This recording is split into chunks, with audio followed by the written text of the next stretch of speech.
দাঁড়ানো দেখে বুঝে নিলাম আজকে আমি শেষ। উফ, সেই স্বর যা শুনলে আমার হৃৎপিণ্ড ধরফরিয়ে ওঠে। ধূসর ভাই ভীষণ রেগে থাকলে আওয়াজ এমন গুরুগম্ভীর শোনায়। ওনাকে দেখে আমি শঙ্কায় মিয়ে যাই। দাঁড়াতে গিয়ে টের পাই কোমরে চিনচিনে ব্যথার। হঠাৎ পড়ায় লেগেছে খুব। ঠিক কতদিন লাফঝাপ দিতে পারবো না কে জানে। কথা কানে যায়নি তোর? হ্যাঁ, উঠতে বলছি। ধূসর ভাইয়ের কঠিন কণ্ঠ শুনে তারপর তৎপর হয়ে উঠতে গেলাম। একই রকম যন্ত্রণায় চোখ মুখ কুচকে এলো। বড্ড বেগ পুইয়ে সোজা হয়ে দাঁড়ালাম। বাংলা একটা কথা আছে না, যেখানে বাঘের ভয় সেখানেই সন্ধে হয়। ঠিক তাই ঘটলো। এ যেন জীবন থেকে নেওয়া হলো আজ। যে মানুষটার ভয় আমি নিজের বাড়িতে চোরের মতো হাঁটাহাঁটি করলাম, এতক্ষণ শেষমেশ তার খপ্পরে পড়লাম। বাহ, ভাগ্যের কি বিরুদ্ধাচারণ। কটা বাজে? ভাবুক আমি কিঞ্চিত নড়ে উঠলাম। চোখ তুলে তাকালাম ওনার দিকে। ড্রিম লাইটের সবুজ আলোয় ওনার শ্যামলা চেহারা স্পষ্ট বোঝা গেল। সাথে বোঝা গেল ওনার কবজিতে বাঁধা সোনালী রঙের চকচকে ঘড়িটাও। আচ্ছা, যার নিজের কাছে ঘড়ি আছে তার কেন আমার থেকে সবসময় সময় জানতে হবে? মুখ ফুসকে বলেও ফেললাম, আপনার কাছেই তো ঘড়ি আছে। তুই বোধহয় আবার মার খেতে চাচ্ছিস। আমার কলিজা ছলাৎ করে লাফিয়ে উঠে ওনার দাঁত চিবানো কথাটায় মনে করিয়ে দেয় আজ বিকেলেই ওনার হাতে প্রাপ্ত সেই দাবাং চরের কথা। 12টা বাজে। তোতলাটা জবাব আমার। উনি প্রশ্ন করলেন, এই বাড়িতে রাতের খাবারের সময় কখন? 10টা। তাহলে 1 ঘন্টা কোথায় ছিলিস তুই? ধূসর ভাই বাজ খাই ধমক দিলেন। আমি মিনমিন করে বললাম, ঘুমোচ্ছিলাম। ধূসর ভাই পুরো কণ্ঠে হুঁশিয়ারি দিলেন, একদম মিথ্যে বলবি না। ভেবেছিলি ঘরের ভেতর ঘাপটি মেরে থাকলেই বেঁচে যাবি? আমি ঠোঁট কামড়ে কথা খুঁজলাম। ওনার কথা পুরোপুরি মিথ্যে নয়। আমি তো ঘরের দরজা সেজন্যই লাগিয়েছিলাম যাতে ধূসর ভাই বাড়ি ফিরলেও আমার রুমে ঢুকতে না পারে, কিন্তু ঘুমিয়ে যাব সেটা তো ভাবিনি। হঠাৎই ধূসর ভাই সেই টেনে নেয়া চেয়ারখানা এগিয়ে দিলেন। আমি তাকানো মাত্র চোখ দিয়ে ইশারা করলেন, বললেন, বস। শব্দ কম অথচ নিরেট কণ্ঠস্বর। আমি দ্বিধাদ্বন্দ্বে ভুগলাম বসবো কিনা। ঠিক তখনই উনি দ্বিতীয় ধমক ছুলেন। বসতে বলেছি না তোকে? বস। ফুটুপুটি করে তড়িৎ বেগে বসে পড়লাম আমি। আরেকটু হলে রুহটাই উড়ে যেত। এরপর আরেকটা চেয়ার ঘুরিয়ে ভাইয়া আমার সামনে বসলেন, একদম মুখোমুখি। ব্যাস, অমনি শুরু হলো আমার বুকের দুরু দুরু স্বভাব।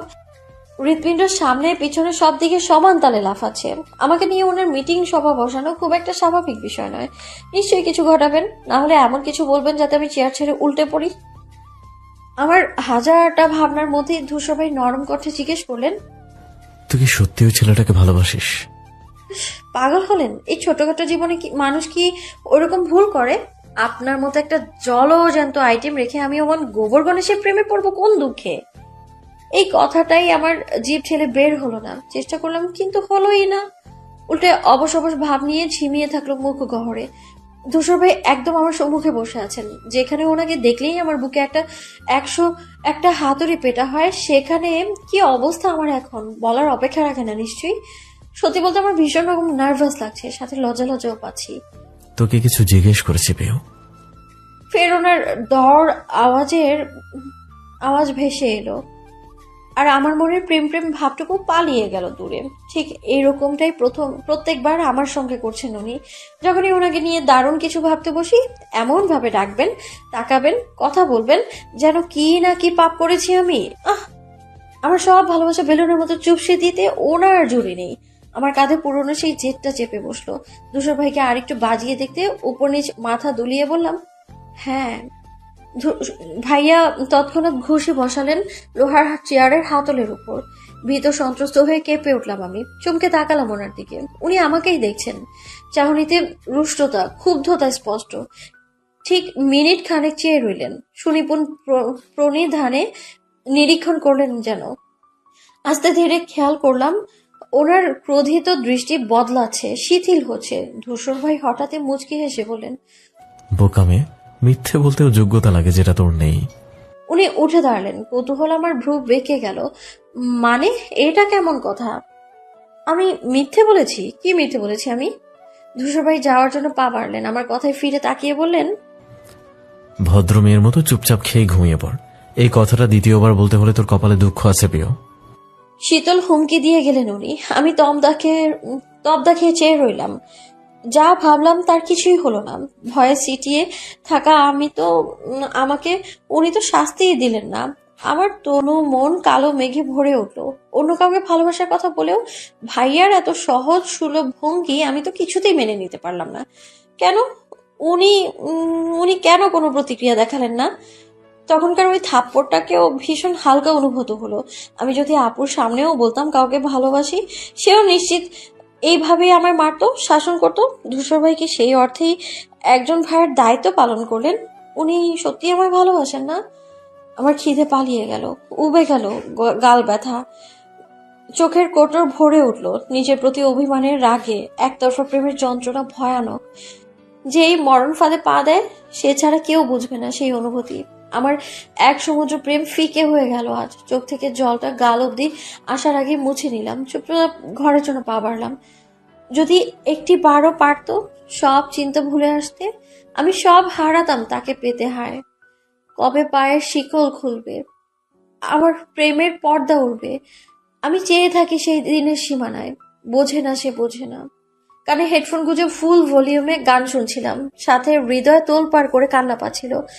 আসলেই সে বোঝে না। এই গান অরিজিৎ সিং আমার জন্য গেয়েছেন। ধূসর ভাইয়ের শাস্তি না পেয়ে আমার ব্যথিত হৃদয় ডুব দিয়েছে কুল হারানো অথৈ সাগরে। কেন যে ওই মানুষটার প্রেমে পড়তে গেলাম? হঠাৎ মনে হলো দরজা ধাক্কাচ্ছে কেউ। আমি কান থেকে একটা হেডফোন সরিয়ে নিশ্চিত হতে চাইলাম। পরপর আবারও জোরালো কড়াঘাতের শব্দ। তৎক্ষণাৎ উঠে দরজা খুলতে এগোলাম। এত রাতে আমার ঘরে কে আসবে? ওপাশের মানুষটার ভীষণ তারা, কি ব্যস্ত হাতে ধাক্কাচ্ছে। তার ব্যস্ততাও আমাকে ছুঁয়ে দিল। তাড়াহুড়ো করে দরজা খুলতেই আমার কাঙ্ক্ষিত মানুষটার দেখা মিলল।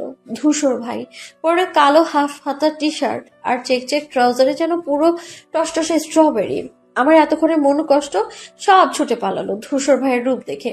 আহ, কি সুন্দর আমার ধূসর ভাই! আল্লাদে গলে গলে পড়তে গিয়েও আমি তটস্থ হয়ে দাঁড়ালাম। এত রাতে উনি আমার ঘরে কেন? ঠিক তখনই ভাইয়া গম্ভীর কণ্ঠে বললেন, সামনে থেকে সর। আমার ভ্রুধার বেঁকে গেল। সামনে থেকে সর মানে কি? এটা তো আমার ঘর, আমি দাঁড়িয়ে থাকবো যতক্ষণ ইচ্ছে ততক্ষণ। অথচ এই কথা ওনার সামনে উচ্চারণ করার ধৃষ্টতা আমার কোনো কালেই ছিল না। বাধ্য মেয়ের মতো একপাশে সরে দাঁড়ালাম। তাই ধূসর ভাইয়া ভেতরে ঢুকলেন। তখনই খেয়াল পড়লো ওনার হাতের ট্রের দিকে। আমার চোখ বেরিয়ে এলো প্রায় যখন সেখানে খাবার দেখলাম। দরজা লাগা, না থাক এমনি চাপিয়ে দে। যা যা বললেন আমি তাই তাই করলাম। উনি সোজা গিয়ে বসলেন বিছানায়, ট্রে সামনে রেখে আমার দিকে ঘাড় কাত করে তাকালেন। অমনি আমার মনের আঙিনায় বিদ্যুৎ চমকালো। এইভাবে কেউ তাকায়, খুন হব নির্ঘাত। উনি কোমল কণ্ঠে বললেন, এদিকে আয়। ডাক শুনে আমার এক মুহূর্ত দেরি করার ইচ্ছে হলো না। মন চাইলো এক ছুটে ওনার কাছে যেতে। দ্রুত হাঁটতে গিয়ে বাঁধালাম বিপত্তি। মেঝেতে বিছানো পাপোশে হোঁচট খেলাম, উল্টে পড়তে নিলাম। ধূসর ভাই আগত পরিস্থিতি অনুমান করতে পেরে ত্রস্ত ভঙ্গিতে এগিয়ে এলেন আমাকে ধরতে, কিন্তু লাভের লাভ হলো না। উনি আমাকে সামলে নেওয়ার আগেই আমি হুমড়ি খেয়ে পড়লাম ওনার উপর। ফলাফল, দুজন একসঙ্গে মেঝেতে। ব্যথা জায়গায় ফের ব্যথা পেয়ে আমার জ্ঞান হারানোর উপক্রম হলো। গগন বিদারী চিৎকার ছোড়ার কথা ছিল, অথচ আমি ইহজগতের সব কিছু ভুলে বসলাম। যখন বোধগম্য হলো আমি আসলে ধূসর ভাইয়ের বুকের উপর পড়েছি, আমার ঠোঁট দুটো আলাদা হয়ে গেল নিজেদের জোর খাটিয়ে। ধূসর ভাইয়ের এত কাছাকাছি এসে কেমন কেমন যেন লাগছে। ইস, মরে যাবো না তো খুশিতে। তুই ঠিক আছিস? আমি যখন ক্যাবলার মতো তাকিয়ে ধূসর ভাইয়ে এই প্রশ্নটাই ছুড়ে দিল, আমি উত্তর হিসেবে মাথা তোলালাম। আপনাকে কিভাবে বলবো ধূসর ভাই, ভেতরে ভেতরে একদম ঠিক নেই। আমার হার্টবিট যে 10 গুণ জোরে চলছে। সে খবর রাখলে এই প্রশ্ন করতেই পারতেন না। ওর তাহলে। আমি নির্লজ্জের মতো আওড়ালাম, কেন? আমার তো বেশ ভালোই লাগছে, ইচ্ছে করছে সারা জীবন এইভাবেই থাকি। ধূসর ভাই তাজ্জব বনে তাকালেন, ভ্রু গুছিয়ে বললেন, থাপ্পড় খাবি? আমার সম্বিত ফিরল। নিজের কথা খেয়াল পড়তেই নির্বোধ বনে গেলাম। লজ্জায় হাঁসফাঁস করে যত উঠে দাঁড়ালাম। পরপর ধূসর ভাই উঠে পড়লেন। আমি ওনার দিকে চোখ তুলে দ্বিতীয়বার তাকানোর সাহস পেলাম না। কোনটায় মরি মরি অবস্থা আমার। মাথাটা ঠুকে দিতে ইচ্ছে করলো দেয়ালে। কি বললাম এটা? ধূসর ভাই কি ছেঁচড়াই না ভাবলো আমার। ছি! একটু সাবধানে চলতে পারিস না? এক্ষুনি একটা অঘটন ঘটলে কি হতো? অঘটন তো ঘটেই গেছে। এই যে আপনি আমার মন নিয়ে ছিনিমিনি খেলছেন, এর থেকে বড় অঘটন আর হয় বলুন তো? হা করে তাকিয়ে আছিস কেন? আমার ধ্যান কেটে গেল। মেরুদণ্ড সোজা করে চোখ নামালাম। ধূসর ভাই আরেক দিকে তাকিয়ে মুখ ফুলিয়ে শ্বাস ফেলেন, বললেন, তোকে বলেছিলাম খেয়ে রুমে আসতে, না খেয়ে এলি কেন? ধূসর ভাই কথা খুব কম বলেন তা নয়, যতটুকু দরকার ততটুকু, কিন্তু একটু রাগলেই ওনার ভরাট কণ্ঠ আরো ভারী শোনায়। আর যা শুনলে আমার প্রাণ হয় ওষ্ঠাগত। এখন কি উত্তর দেব আমি? আপনার শোকে কাতর হয়ে খিদে মিটে গেছে বলে দেব? আরে না না, আরেকটা ছাত্রম হবে তো। তারপর আস্তে করে বললাম, খেতে ইচ্ছে করেনি। আমি তখনও ওনার দিকে তাকাইনি। উনি আবার গিয়ে বসলেন আগের জায়গায়, ডাকলেন। এখানে বস। না তাকিয়ে আস্তে ধীরে গিয়ে বসলাম ওনার ঠিক সামনে। ধূসর ভাই প্লেট হাতে ধরে কিছুক্ষণ থম মেরে থাকলেন, যেন ভাবলেন কিছু গভীর। আমার মন আনচান আনচান করছিল উনি কি আমার খাইয়ে দিবেন, কিন্তু না, উনি তা করলেন না। উল্টো প্লেটটা আমার দিকে ঠেলে দিয়ে বললেন, খেয়ে নে। আরো একবার ঝরঝরে কাচের ন্যায় আমার মনটা ভেঙে দিলেন উনি। বললাম, পরে খাবো। ধূসর ভাই চোখ পাকিয়ে বললেন, এক্ষুনি। আমার অল্প বিস্তর জেদটা টিকলো না আর। ধূসর ভাই হাত টেনে নিয়ে গ্লাস থেকে পানি ঢেলে ধুয়ে দিলেন। উপায় না পেয়ে ভাত মেখে মুখে দিলাম। যদি খাইয়ে না দেবে তাহলে ঢং করে খাবার আনার মানে কি ছিল?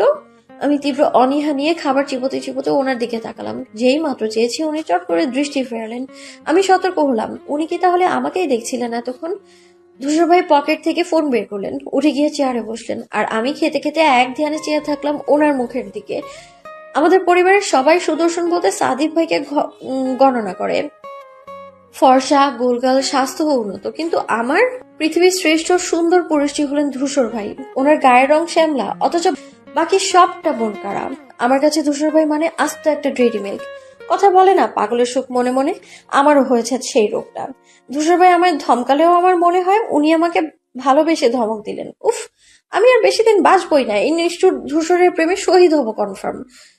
আমি খেয়ে দিয়ে প্লেট গুছিয়ে টেবিলে রাখলাম। খাওয়া শেষ। ধূসর ভাই না তাকিয়ে বললেন, শুধুমাত্র প্রথমবার তোকে মেরেছি বলে খাবারটা এই অবধি এনেছিল, তাই বলে ভাবিস না আমি বলবো যে মেরে ভুল করেছি। তোর কাজ হলো সোজা কলেজে যাবি আর তেমন ভাবি বাসায় ফিরবি। মাথা উঁচু করে কোনো ছেলের দিকে তাকালেও আমার থেকে খারাপ কিন্তু কেউ হবে না বিউ। ওনার শান্ত অথচ কড়া কণ্ঠ আমার ভেতরটা ছেয়ে গেল তুলতুলে ভালো লাগায়। অথচ কপাল গুটিয়ে বললাম, আপনি তো আর কাউকে এতটা কড়াকড়ি দেন না ধূসর ভাই। এতগুলো ভাই বোনের মধ্যে কি আমাকে খুঁজে পেলেন আপনি? মুখে কথাটা বলেও আমি খুব করে চাইলাম ধূসর ভাই একবার বলুক। হ্যাঁ পেলাম, কারণ আমি তোকে ভালোবাসি, আর কাউকে নয়। কিন্তু বরাবরের মতো আমাকে হতাশ করে দিয়ে উনি বললেন, কারণ তোর মতো বাকিরা বাদর নয় যে প্রেমপত্র হাতে করে বাড়ি ফিরবে। তাছাড়া উনি থামতেই আমি উৎসাহ নিয়ে বললাম, তাছাড়া? ধূসর ভাই তাকালেন, বললেন, চাচ্চু ঢাকার বাইরে আছে, উনি যতদিন না ফিরছেন তোদের দায়িত্ব আমার। ঢুকেছে মাথায়? ফাটা বেলুনের মতো হয়ে গেল আমার চেহারাটা। তবুও মাথা নাড়লাম, মানে সব বুঝেছি, কিন্তু অন্ধকার মুখটা কি আর লুকানো যায়? হঠাৎ ধূসর ভাই উঠে এলেন আবারও। অমনি আমার মনের মধ্যে বসন্তের কোকিল কুহু কুহু গান ধরলো। আমাকে জানালো, ধূসর ভাই তোকে চুমু খাবে না তো? সিনেমাতেও এমন অনেক হয়। বেহার মতো ভাবতেই লজ্জায় আড়ষ্ট আমি এইটুকুন হয়ে যাই, মাথা নামিয়ে নেই। কিন্তু না, ধূসর ভাই বিছানা ঘেঁষে দাঁড় করানো টেবিলের ড্রয়ার টেনে খুললেন। শব্দ পেয়ে চোখ তুললাম। এই ঘটনায় রীতিমতো নিজের কাছেই নিজেকে নির্বোধ প্রমাণ করে ভীষণ রকম আহত হলাম। ধূসর ভাই খুঁজে খুঁজে ওষুধের একটা পাতা বের করলেন। সেখানে থেকে একটা ট্যাবলেট বের করে আমার হাতে দিয়ে বললেন, খা। আমি দীর্ঘশ্বাস ফেললাম। প্রত্যেকবার ভাবি এক আর হয় আরেক। ধূসর ভাই এমন এমন চমকে দেয়া কাজ করেন, আমার আশা ভরসা সব ধূলিসাৎ হয়ে করতে যথেষ্ট তা। উনি গ্লাসে পানি ঢেলে হাতে দিলেন। আমি আর কোনো দ্বিরুক্তি না করে ওষুধ খেয়ে নেই। উনি বললেন, রাত অনেক হয়েছে, ঘুমো এবার। সকাল হতে হতে ব্যথা সেরে যাবে। ঠিক তখনই আবার টনক নড়ল। এটা কি ব্যথার ওষুধ ছিল? মানে আমি এতক্ষণ ওনার ভাবনায় এতটাই মজে ছিলাম, খেয়ালও করিনি। এভাবে তো বিষ খাওয়ালেও বুঝবো না ব্যথার ওষুধ। এর মানে ধূসর ভাই আমি না বলতেই বুঝেছেন আমি তখন পড়ে গিয়ে ব্যথা পেয়েছি। আমি আশ্চর্য বনে গেলাম, তাকালাম ওনার দিকে। ধূসর ভাই বেরিয়ে গেলেন ঘর থেকে। আমার সাদা কালো চেহারাটা পূর্ণিমার চাঁদের ন্যায় ঝলকে উঠলো। কোথাও গিয়ে সেই পুরনো প্রত্যাশা নড়ে উঠলো ভেবে। আমি না বলতেই যেন উনি আমার ব্যথা বোঝেন, তবে ভালোবাসাটাও বুঝবেন। সেই রাতটা আমার ভালো কাটার কথা ছিল, অথচ কাটেনি। ধূসর ভাইয়ের দিয়ে যাওয়া ছোট্ট একখানা আশার আলো ঝলসে গেছে আমার রাতের ঘুম। ছটফট করতে করতে শেষ রাতে ঘুমিয়েছি আমি। উঠেছিও বেলা করে, ঠিক কলেজ যাওয়ার আগে আগে। কারণ এবারে নিয়ম আছে, খুব অসুস্থ না হলে ক্লাস মিস দেওয়া যাবে না। আর এই নিয়ম স্বয়ং আমার বাবা আমজাদ শিকদার তৈরি করেছেন। তিনি এই বাড়ির কর্তা, অথচ ওই মানুষটার সঙ্গে যেন ধূসর ভাইয়ের অবাধ প্রতিযোগিতা। আমরা প্রত্যেকে যেখানে আব্বুর ভয়ে তটস্থ থাকি, ধূসর ভাই সেখানে গা ভাসানো লোক। আব্বুর ধমক, চোখ রাঙানো সবকিছুতেই উনি ভ্রুক্ষেপহীন। আব্বুও যে খুব একটা ওনাকে পছন্দ করেন তা কিন্তু নয়। আমার বাবার সব থেকে পছন্দের কাজ হলো রাজনীতি, আর ধূসর ভাই এই রাজনীতিতে ওতপ্রোতভাবে জড়িয়ে আছে। ঠিক এই কারণে ওনাকে একদিন দেশ ছাড়তে হয়েছিল, কিন্তু না, ফেরানো গেল না। তবে একটা কথা সত্যি, ওনার এই নির্ভীক ভাবভঙ্গিটাই আমার মন ফুরত করে উড়িয়ে নিয়ে গেল। ভীষণ তাড়াহুড়ো করে তৈরি হয়ে আমি নিচে নামলাম। বাড়ির সবাই তখন নাস্তার টেবিল ঘিরে বসেছে। সবাই বলতে চাচিরা আর আমার ভাই বোনেরা, কারণ এই বাড়ির পুরুষরা নিজেদের অফিসের জন্য খুব সকালে বেরিয়ে যান। ঘুম থেকে নাস্তার টেবিলে আমি আজ অবধি দেখিনি তাদের। আমি সিঁড়িতে দাঁড়িয়ে থাকলাম কিছুক্ষণ। ধূসর ভাই আসবেন না খেতে? তখনই ধূসর ভাই এলেন। ঘুম ঘুম ভাব তখনও চেহারা লেপ্টে আছে। উফ, কি কিউট! ও, মনে হচ্ছে গালটা টিপে দিই একদম। ধূসর ভাইয়ের পাশের ফাঁকা চেহারাটা দেখেই আমি দ্রুত এগোলাম, ওখানেই বসবো ভেবে। অথচ আমাকে দেখা মাত্রই সাদিফ ভাই বললেন, পিউ, আয় এখানে বস। সাদিক ভাই ওনার পাশের চেয়ার ইঙ্গিত করলেন আমায়। আমি অসহায় বনে ঘুরে গিয়ে বসলাম। বড় মানুষ, মুখের উপর তো না বলা যায় না। আমাকে দেখা মাত্রই ছোট মা বললেন। আমি পানির গ্লাসে চুমুক দিতে দিতে বললাম, কই কিছু না তো। সেজ মা বললেন, কিছু না হলে খেতে এলি না? কতজন ডাকলাম, কতবার উঠলি না? সাদিক ভাইয়ের ছোট ভাই রাদিফ, সে দাঁত কেলিয়ে বলল, পিপি মনে হয় ছ্যাঁকা খেয়েছে। 10 বছরের অবধ বালকের মুখে কথাটা শুনে আমার সদ্য গেলা পানিটুকু বেরিয়ে এলো বাইরে। প্রত্যেকে অবাক চোখে তাকালো আমার দিকে। আমি খুব খুব করে কেসে উঠলাম। সেজমা মানে সাদিক ভাই আর আম্মু ধমকে উঠলেন, চুপ কর, কোত্থেকে শিখেছিস এসব কথা? রাদীপ কাচুমাচু করে বলল। টিভিতে দেখছিলাম নায়িকার দুঃখ পেলে ঘর আটকে বসে থাকে। সাদিপ ভাই রেগে বললেন। আজ থেকে তো টিভি দেখা বন্ধ। রাদীপ কিছু বলতে হাঁ করল। সেজমা পথিমধ্যেই বললেন, আর কোনো কথা না, প্লেটের খাবার তো এক ফোঁটাও নড়ছে না, চুপচাপ খা। দুঃখী দুঃখী মুখ করে রাদীপ চুপ করে গেল। সে তখনও বোঝেনি এক ঘর মুরুব্বির সামনে কি কথা বলেছে। এদিকে আমি তাকিয়ে দেখছি সামনে বসা ধূসর ভাইয়ের দিকে। তিনি এক মনে খাচ্ছেন, একটা কথা অব্দি মুখ দিয়ে বের হচ্ছে না তার। মেজমা কখন থেকে জিজ্ঞেস করছেন, আর একটু ভাজি দেই, একটু জুস দেই? সে শুধু মাথা দোলাচ্ছে দুই দিকে। অথচ হঠাৎই আপু এসে বসলো চেয়ারে, থমথমে মুখে আম্মুকে বলল, আমাকে এক কাপ চা দাও। আম্মু রান্নাঘর থেকে উত্তর পাঠালেন, সময় লাগবে, বস। আপু আর কিছু বললো না। ধূসর ভাইয়ের মা জিজ্ঞেস করলেন, শুধু চা খাবি কেন পুষ্প? নাস্তা করবি না? না মেজমা, আমার পেটের অবস্থা ভালো নয়, আপাতত স্যালাইন খেয়ে বেঁচে আছি। সে কি, আমাদের তো কিছু বলি শুনি। সামান্য ব্যাপার তো, তাই। তোর পড়াশোনা কি খবর পুষ্প? এই এতক্ষণে ধূসর ভাই মুখ খুললেন। আমার খুব রাগ লাগলো। এই যে আমি মানুষটা এত সময় ধরে বসে আছি ওনার সামনে, কই আমাকে তো কিছু জিজ্ঞেস করলেন না। পড়াশোনা তো আমিও করি, তাই না? হঠাৎ প্রশ্নে আপু ঘাবড়ে গেল একটু, তাও অল্প হেসে বলল, এই তো ভালো ভাইয়া। তোর ক্লাস শেষ হয় কখন? একটাই। কাল বাড়ি ফিরলি 4টায়, কোথাও গিয়েছিলি? একটা প্রশ্ন ধূসর ভাই আপুর দিকে তাকিয়ে করলেন না, অথচ বাকিদের প্রশ্নবিদ্ধ দৃষ্টি আপুর উপর আশ্রে পড়লো। ভরকে গেল আপু, কি বলবে বুঝে না পাওয়ার মতো অবস্থা হলো তার। মিনমিনিয়ে বলল, রাস্তায় জ্যাম ছিল। রাস্তার জ্যাম নদীর পারে থাকে না বোধহয়। ফুচকা খেলে ভালো জায়গা থেকে খাওয়া উচিত, তাহলে এত স্যালাইনের দরকার পড়তো না। ধূসর ভাই টিস্যু দিয়ে মুখ মুছতে মুছতে উঠে গেলেন। সঙ্গে সঙ্গে আপুর পিঠে দুম করে চড় বসালেন আম্মু। মূলত ধূসর ভাইয়ের কথাগুলো শুনেই রান্নাঘরের সব কাজ ফেলে রেখে এসেছেন তিনি। হঠাৎ হামলায় আপু ব্যথায় মুচড়ে উঠল। আম্মু খেকিয়ে বললেন, এই তোর এক্সট্রা ক্লাস, আসুক তোর বাবা, ক্লাস শেষে ড্যাং ড্যাং করে ঘুরে বেড়ানো বার করবে। মেজমা আপুকে আড়াল করে বললেন, থাক থাক আপা, ছোট্ট মানুষ। ব্যাপারগুলো আমাদের বাকি সবার মাথার উপর দিয়ে গেল। ছেলে আসামি বানিয়ে রেখে গেছে, তা আর মা উকিল হয়ে বাঁচাতে আসছে। না, আমার হবু শাশুড়ি মা কিন্তু ফার্স্ট ক্লাস। বিয়ের পর ধূসর ভাইয়ের সাথে আমার ঝগড়া হলে এইভাবে মিটমাট করিয়ে দেবেন। আপু ছলো ছলো চোখে মাথা নোয়ালো। আমার মায়া হলো ভারী। ধূসর ভাইটা এমন করে কেন? নিজে তো একটা পান্তা ভাত, বাকিটা কি একটুও ঘুরবে না? ঠিক এই কারণে ধূসর ভাইকে আমরা সবাই ভয় পাই। ওনার চোখ বাজ পাখির মতো, কখন কোন দিক থেকে কেউ জানে না। এই যে আপু ক্লাস শেষ করে সামান্য একটু ফুচকা খেয়েছে, সেটাও উনি দেখে নিলেন। কই ছোট চাচু যে গোয়েন্দা বিভাগের কর্মকর্তা, উনি তো দেখলেন না। খেয়ে দিয়ে উঠতে যাব, তখনই সাদিক ভাইয়া বলেন, পিউ দাঁড়া, আমি যাব। আপনার অফিস তো উল্টো দিকে ভাইয়া। সাদিক ভাইয়া উঠে দাঁড়াতে দাঁড়াতে বলেন, সমস্যা নেই, ঘুরে যাব আজ। সোজা রাস্তাটায় জ্যাম পড়ে খুব, তুই চল, তোকে এগিয়ে দেব। আমি বিনা শর্তে রাজি হয়ে গেলাম। ভালোই হবে, গাড়িতে চড়তে ভালো লাগে না, এর চেয়ে সাদিক ভাইয়ার বাইকে করে যাব। পার্কিং লট থেকে সাদিক ভাই বাইক বের করে গেটে আনলেন, আমাকে বললেন উঠতে। আমি ওনার কাজ ছুঁয়ে উঠতে উঠতে বললাম, জানেন ভাইয়া, আমার না গাড়ির থেকে বাইক বেশি পছন্দ, আবার বাইকের চেয়ে রিক্সা।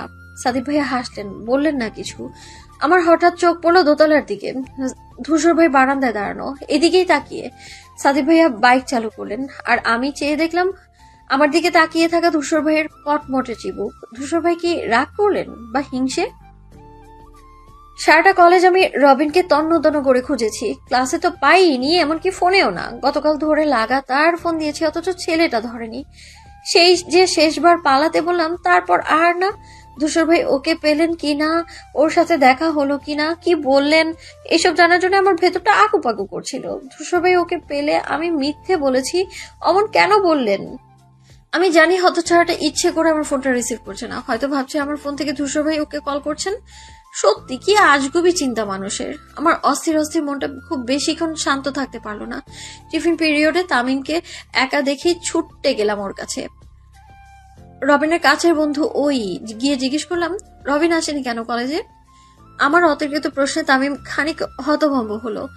কয়েকদিন যাবৎ সহ্য করতে না পারা ছেলেটার খোঁজ খবর নেওয়ার জন্য কেমন করে তাকালো, পরপর চোখ ছোট ছোট করে বলল, কি ব্যাপার, তুই হঠাৎ ওর খোঁজ করছিস? হ্যাঁ হ্যাঁ। তামিম ভ্রু নাচালো। ও ঠিক কিসের ইঙ্গিত দিল বুঝতে আমি রাম ধমক দিয়ে বললাম, এই চুপ কর, আসেনি কেন তাই বল। তামিম কাঁধ উঁচু করে বলল, আমি কি জানি, কাল বিকেল থেকেই তো লাপাত্তা। মাঠে ক্রিকেট টুর্নামেন্টের কথা ছিল, সেখানেও আসেনি। আমি ঠোঁট কামড়ে কিছুক্ষণ ভাবলাম, বললাম, ফোন এনেছিস তুই? এনেছি। আমি হাত পেতে বললাম, দে। তামিম পকেট হাতাতে হাতাতে বলল, রবিনকে ফোন করবি নাকি? আমি উত্তর দিলাম না। হাতে ফোন পাওয়া মাত্রই রবিনের নাম্বার খুঁজে ডায়াল করলাম। কয়েকবার রিং হওয়ার পরই রিসিভ করলো। হ্যাঁ বল তামিম। এই তুই কোথায়? অনাকাঙ্ক্ষিত মেয়েলি স্বরে রবিন থমকালো হয়তো, একটু চুপ থেকে বলল, কে? আমি কে জেনে লাভ নেই, আগে বল তুই কোথায়। লুকোতে বলেছি বলে কি সত্যি ইঁদুরে করতে ঢুকেছিস নাকি তুই? চোটপাটের ধরনেই রবিন বুঝে ফেললো এটা আমি। সহজ হয়ে পড়লো। পরপরই উদ্বেগ নিয়ে বলল, লুকাবো না তো কি করব? তোমার ধূসর ভাইকে বিশ্বাস আছে নাকি? গতবার আমাদের এলাকার এক ছেলেকে মেরে আত্মহত্যা করে দিয়েছে। ও লোকের হাতে পড়লে ইচ্ছা নেই আমার।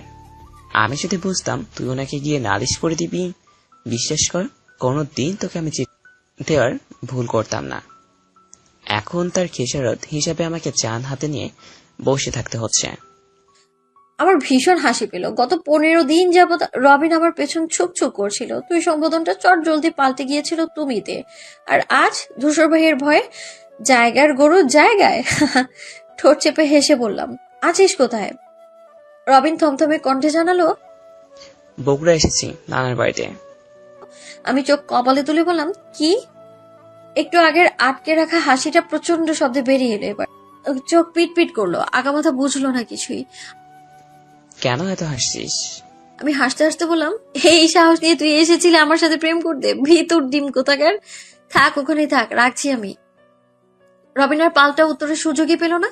আমি লাইন কেটে ফোন তামিমের হাতে দিতেই ও সন্দেহী কণ্ঠে বলল, তোদের মধ্যে কি চলছে বলতো? আমি প্রচন্ড অনীহা নিয়ে বললাম, তোর এই বন্ধু কি চলাচলের আদৌ যোগ্য? আমাকে সন্দেহ করলে ড্যাশিং কারোর সাথে করবি, বুঝলি? লাইক ধূসর ভাই, এইসব আতিপাতি লোকের সঙ্গে নয়, ওকে? আমি চলে এলাম, আর পেছনে তামিম বেকুব বনে চেয়ে থাকলো। এই কথার মধ্যে ধূসর ভাই ঠিক কোত্থেকে এলেন, হয়তো সেটাই বোঝেনি। টিফিনের পর আরো 2টো ক্লাস হয় আমাদের। প্রথম ক্লাস নেন কবিতা ম্যাম, 2 মাস হলে এসেছেন আমাদের কলেজে, ভালোই শেখান। এই যেমন এখন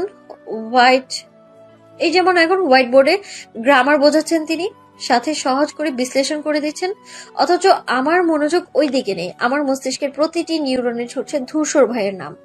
ওনার হাসি, কথা বলা, রাগানোর ধরন, রাগলে ফুলে ওঠা, ওনার সরু নাকের ডগা আর কুচকে ফেলা ঘন ভ্রু দুটো আমার রাতের ঘুম তো হারাম করেছেই, সাথে কেড়ে নিয়েছে সমস্ত ধ্যান জ্ঞান।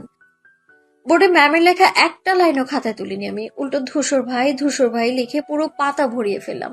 আমার পরিষ্কার মনে আছে 3 বছর আগে ওনার সঙ্গে প্রথম সাক্ষাৎ আমার। সেই যে এখন উকি ঝুঁকি দিয়ে ওনার উপর ক্রাশ খেলাম, তার পরপরই একটা উদ্ভব ভাবনা উকি দিল মনে। এমন সাদামাটা ভাবে কিছুতেই ওনার সামনে যাব না আমি। পেছন দিক থেকে ওভাবেই ছুট লাগিয়ে কক্ষে এলাম নিজের।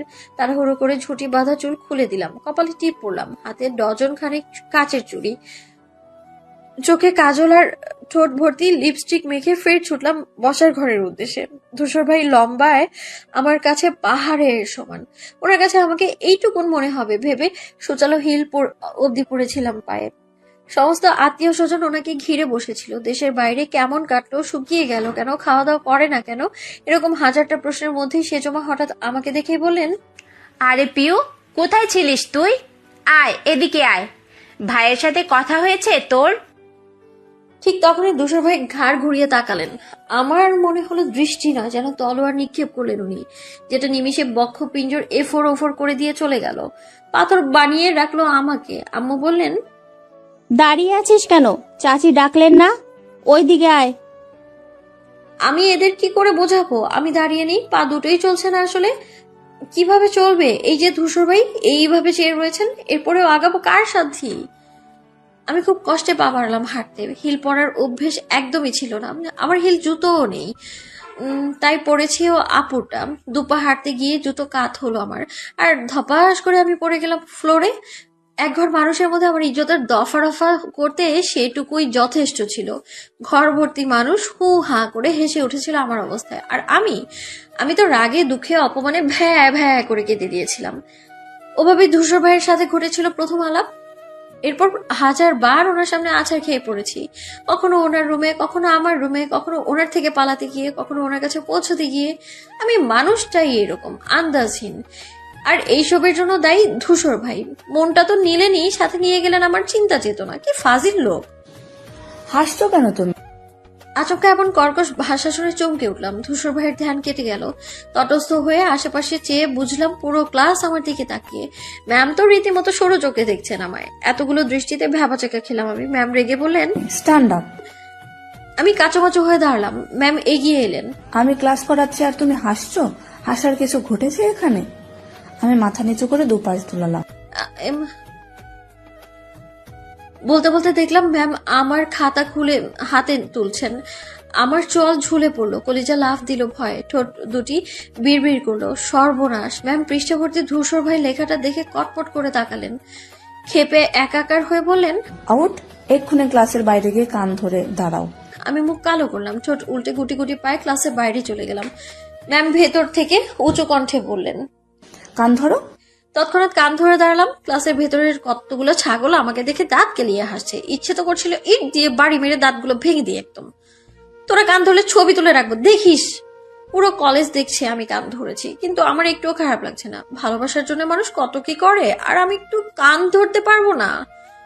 8 ঘন্টা পার হয়েছে আমি দাঁড়িয়ে আছি। ম্যাম ক্লাস নিচ্ছেন তো নিচ্ছেনই, ওরা কি দয়া মায়া নেই? এতক্ষণ দাঁড়িয়ে থাকা যায়? আমার যে পা ব্যথা করছে, একটু বসতে বলেও তো পারেন। আমি না হয় বসে বসেই কান ধরতাম। হঠাৎ বাইকের শব্দ পেয়ে ঘাড় ঘুরিয়ে তাকালাম। অসময়ে অপ্রত্যাশিত ধূসর ভাইকে দেখেই রীতিমতো ভরকে গেলাম। ধূসর ভাইয়ের তো বাইক নেই, কার বাইক এটা? উনি বাইক থেকে নামলেন। একা নন, সাথে আরেকটা ছেলে আছে। আচ্ছা, ধূসর ভাই এখানে এসেছেন কেন? আমার জন্যে? এই ভিত্তিহীন ভাবনাটাতেই আমার চেহারায় চকচকায়। খুশিতে চোখ ছলছল করে ধূসর ভাই সিনেমার হিরোর মতো আমার টানে চলে এসেছেন ভেবেই আটখানো হয়ে পড়লাম আনন্দে। অকস্মাৎ মনে পড়লো আমি শাস্তি স্বরূপ কান ধরে দাঁড়িয়ে আছি। খুশি আনন্দ অমনি লেজ গুটিয়ে পালিয়ে গেল। যে লজ্জা এতক্ষণ পাইনি, সেই লজ্জায় হাঁসফাঁস করে উঠলাম আমি এখন। প্রথমবার ধূসর ভাইয়ের উপস্থিতি আমার ভালো লাগলো না। আসার আর সময় পেল না উনি। এই অবস্থায় আমাকে দেখলে প্রেস্টিজ যা আছে সব শেষ। ধূসর ভাই আমাকে খেয়াল না করেই কলেজের অধ্যক্ষের কক্ষে ঢুকলেন। আমি স্তম্ভের মতো দাঁড়িয়ে খুব করে চাইলাম উনি বের হওয়ার আগেই ম্যাম ডেকে পাঠাক, বসতে বলুক, বিধি বাম এমন কিছুই হলো না। বেশ কিছুক্ষণ পর ধূসর ভাই বের হলেন, সাথে কলেজের অধ্যক্ষ। আমি ভুলেও তাকালাম না ওইদিকে, উল্টো চোখ মুখ খিচিয়ে দাঁড়িয়ে রইলাম। ভীষণ রকম চাইলাম ধূসর ভাই যেন আমাকে না দেখে, কিন্তু হলো না। টের পেলাম কজোড়া পা আমার দিকে এগোচ্ছে। আস্তে ধীরে চোখ ওঠাতেই দেখলাম ধূসর ভাই স্যারকে নিয়ে আমার দিকে আসছেন। আমার সমস্ত চাওয়া পাওয়া ফুস করে উড়ে গেল, হাওয়ায় মিঠাইয়ের মতো চুপছে এলো। স্যার ঠিক সামনে এসে অবাক কণ্ঠে শুধলেন, কি ব্যাপার পিউ, এভাবে দাঁড়িয়ে আছো কেন? আমি ভয়ে ভয়ে ধূসর ভাইয়ের দিকে তাকালাম। ওনার ভাবমূর্তি বোঝা গেল না, রেগে নাকি খুশি হয়ে দাঁড়ানো দ্বিধাদ্বন্দ্বে ভুগলাম আমি। স্যারকে দেখি ম্যাম ক্লাসরুম থেকে এগিয়ে এলেন। কিছু হয়েছে স্যার? মেয়েটা এভাবে দাঁড়িয়ে আছে কেন ম্যাম? কোনো সমস্যা? ম্যাম মুহূর্তে বিরক্ত হয়ে বললেন, পিউ দিন দিন পড়াশোনায় অমনোযোগী হয়ে পড়েছে স্যার। আমি বোর্ডে যা লিখি নোট তো করেইনি, উল্টো হাবিজাবি লিখে খাতা ভরিয়ে ফেলেছে। আমার বুক হু হু করে উঠলো চিন্তায়, ভেতরে ভেতরে হা হতে লাগলো। হে আল্লাহ, স্যার বা ধূসর ভাই কেউ যেন প্রশ্ন না করেন আমি কি লিখেছি খাতায়। হলো, এবার আমার প্রার্থনা কবুল হলো। কেউ জিজ্ঞেস করলেন না, তবে স্যার নম্র কণ্ঠে আমায় বললেন, এরকমটা তোমার থেকে আশা করা যায় না পিউ, তুমি ব্রাইট স্টুডেন্ট, সে যদি এরকম করে বিষয়টা হতাশজনক। আমি চোখ নামিয়ে আস্তে করে বললাম, সরি স্যার। স্যার থেমে গেলেন না, এরপরেই আমার সব থেকে অপছন্দের আর বিদঘুটের লাইনটা ওড়ালেন, তুমি দূষরের গুণ, দূষরের রেজাল্ট তো বিলিয়ন ছিল, তোমারও উচিত সেভাবে আগানো। দিল আমার মেজাজটাই খারাপ করে দিল এই ভদ্রলোক। মাথা নিচে রেখে আমার ভ্রু কুচকে এলো। ইচ্ছে করলো স্যারের কানে নিচে গিয়ে চেঁচিয়ে বলি, আমি ধূসর ভাইয়ের বোন নই, বুঝেছেন আপনি? স্যার একের পর এক উপদেশ দিচ্ছেন। আমাদের সব ভাই বোন এই কলেজ থেকে পাশ করে বেরিয়েছে, কারণ ভালো কলেজ আবার বাসারও কাছে। সেই অর্থে ধূসর ভাইও এই কলেজের প্রাক্তন স্টুডেন্ট। আমি চোখা চোখে একবার ধূসর ভাইয়ের দিকে তাকালাম। ঠিক তখনই উনি স্যারকে বললেন, আমার মনে হয় আপনাদের আরেকটু স্ট্রিক্ট হওয়া দরকার। ক্লাসে মনোযোগ না দিলে শুধু কান ধরানোই নয়, প্রয়োজন পড়লে হাফ চেয়ার বানিয়ে রাখা উচিত। আমি হাঁ করে ওনার দিকে তাকালাম। শত্রু তো আমার ঘরেই রে ভাই, কোথায়? আমি এতক্ষণ এইভাবে দাঁড়িয়ে দেখে উনি কষ্টে মরে যাবেন তা না। আমি এখন আসছি স্যার, কিন্তু আপনি আসবেন? ধূসর ভাইয়ের কথাটায় স্যার গলে গলে বললেন, আরে নিশ্চয়ই নিশ্চয়ই, তুমি নিজে এলে আমন্ত্রণ জানাতে আমি আসবো না। Thank you. স্যারের সাথে হাত মিলিয়ে ধূসর ভাই চলে গেলেন। একবার পেছন ফিরে আমায় দেখলেন না অব্দি। কি নির্দয় মানুষ! অভিমান হলো আমার। ছোট্ট হৃদয়খানা দুঃখের সাগরে ভেসে গেল। উনি আমার জন্য নয়, এসেছিলেন কোনো একটা প্রোগ্রামের জন্য স্যারকে নিমন্ত্রণ করতে। প্রতিবার কেন আমার মনটাই ওনার জন্য খান খান করে দেওয়ার জন্য পছন্দ হয়। উফ, আমি শক্ত হলাম, প্রতিজ্ঞা করলাম আজ থেকে ওনার জন্য পাগলামো করা বন্ধ। ম্যাম আমাকে ক্লাসে যেতে বললেন। হঠাৎই আমার প্রতিজ্ঞা ঘুরে গেল। যেতে যেতে ভাবলাম, এইটুকুতে কেন হার মানবো আমি? না না, ধূসর ভাই তো আর বোঝেন না আমি তাকে ভালোবাসি। বুঝলে কখনোই এরকম করতেন না। এই সামান্য কারণে প্রিয় ধূসর ভাইয়ের পিছু ছাড়বে না, নট পসিবল। একটু আগের মান অভিমান উড়িয়ে দিলাম বাতাসে। হাসি হাসি মুখ করে বেঞ্চে গিয়ে বসলাম। আমার বেস্ট ফ্রেন্ড তানহা এগিয়ে এলো। ম্যামের চোখ এড়িয়ে ফিস ফিস করে বলল, হাসছিস কেন পিউ? এভাবে কান ধরে দাঁড়িয়ে তোর লজ্জা করছে না? আমি অবাক হয়ে বললাম, নিজের কানেই তো ধরেছি, লজ্জা করবে কেন? তানহা তপ দেখিয়ে কিছুক্ষণ বোকার মতো চেয়ে রইল আমার মুখের দিকে। আমি ম্যামের দিক চোখ রেখেই বললাম, গ্রামার আমার চেহারা না, বোর্ডের দিকে তাকা। মেয়েটা ধাতস্থ হয়, হা হা করা মুখটা তৎক্ষণাৎ বন্ধ করে বোর্ডের দিকে ফিরে। আর আমি গালে হাত দিলাম, খুব করে ভাবতে বসলাম, কি করলে ধূসর ভাই বুঝবেন আমি ওনাকে ভালোবাসি। কলেজ কোচিং সব সেরে বাসায় ফিরতে ফিরতে সন্ধে হয় আমার। যেহেতু শীতের সময় বেলাটাও বেশ ছোট, সাদিক ভাই সন্ধ্যার পর পর বাড়ি ফিরেন। এই তো এক্ষুনি এসেই ধপ করে বসে পড়লেন সোফায়, যার অন্য মাথায় বসেছিলাম আমি। উনি ক্লান্তিতে মাথাটা এলিয়ে দিলেন পেছনে। আমি টেলিভিশনে মুভি দেখছিলাম, ইন্টারেস্টিং সিন চলছে, চোখ মুখ সিরিয়াস। তখনই সাদিক ভাই মাথায় টোকা দিয়ে বললেন, সারাক্ষণ শুধু টিভি দেখিস, এক গ্লাস পানি নিয়ে তো যা। আমি একটু বিরক্তই হয়েছি, তবে সাদিক ভাইয়ের শ্রান্ত মুখখানা দেখে মায়াও হলো। উঠে গেলাম বিরক্তি না করে, গ্লাসে পানি এনে হাতে দিলাম। নেওয়ার সময় সাদিক ভাই তাকালেন, সাথে হাসলেন চমৎকার করে। আমিও মৃদু হাসলাম উত্তরে। সাদিক ভাইকে পানি দেওয়ার কাজটা নতুন নয়, এটা যেন আমারই। উনি অফিস থেকে ফিরেই আমার থেকে পানি চাইবেন, তাতে চোখের সামনে থাকি বা না থাকি। রুমে থাকলেও নাম ধরে ডেকে আনবেন নিচে, তারপর সুন্দর করে হেসে বলবেন, এক গ্লাস পানি নিয়ে আয়। তাতে আশেপাশের লোক থাকুক বা না থাকুক, এ নিয়ে প্রথম প্রথম ভীষণ চোটপাট করেছি। এটা কি আমার চাকরি নাকি? তারপর ভাইয়া ঠিক করলেন প্রতিদিন প্রতি গ্লাস পানির জন্য 100 টাকা বরাদ্দ। এই চাকরি পাওয়ার জন্য আপু রাদিফ কম চেষ্টা করেনি, অথচ সাদিক ভাই যেন পণ করে বসেছেন উনি আমাকেই নিয়োগ করবেন, অন্য কাউকেই না। সাদিক ভাই পেশায় একজন চার্টার্ড অ্যাকাউন্টেন্ট, সবে সবে চাকরি পেয়েছেন উনি, স্যালারিও আলহামদুলিল্লাহ। আর এতেই উনি হয়ে উঠেছেন আমাদের পরিবারের চোখের মণি। প্রথম প্রথম বাবা কাকারা চাপ দিয়েছিলেন ব্যবসায় যোগ দিতে, কিন্তু না, সাদিক ভাই পেশন ছাড়বেন না। ধূসর ভাই অবশ্য সাদিক ভাইকে ছোট থেকে ভীষণ আদর করেন, পিঠাপিঠি তো মিলটাও বেশি। সাদিক ভাইকে নিয়ে আমার বাবা চাচাদের বেশ গদগদ ভাব, দিন রাত ওনার নাম জপলেও কম হবে হয়তো। সাদিক ভাই শান্ত ধীরস্থির হাসি খুশি ধরনের, অথচ ধূসর ভাই বাউন্ডলে বেপরোয়া অশান্ত গোছের। পরিবারের 2 ছেলে 2 রকম, আর এই নিয়ে বাকিদের যত চিন্তা, বিশেষ করে আমার বাবার আর ওনার বাবার। আমাদের চাচাতো ভাই বোন সবার মধ্যে সব থেকে ব্রিলিয়ান্ট বয় হচ্ছেন ধূসর ভাই, সে নিয়েই ওনাদের যত আহাজারি আর হাহাকার, কারণ মেধা কাজে লাগাচ্ছেন না ধূসর ভাই, এরকমটাই তাদের ধারণা। কিন্তু কি আর করার, ধূসর ভাই কথা শুনতে রাজি, কিন্তু রাজনীতি ছাড়তে নয়। ওনার সামনে দিনরাত রাজনীতি ছাড়ো বলে হেদিয়ে মরলেও লাভ হবে না, আমার মনে হয় এটা।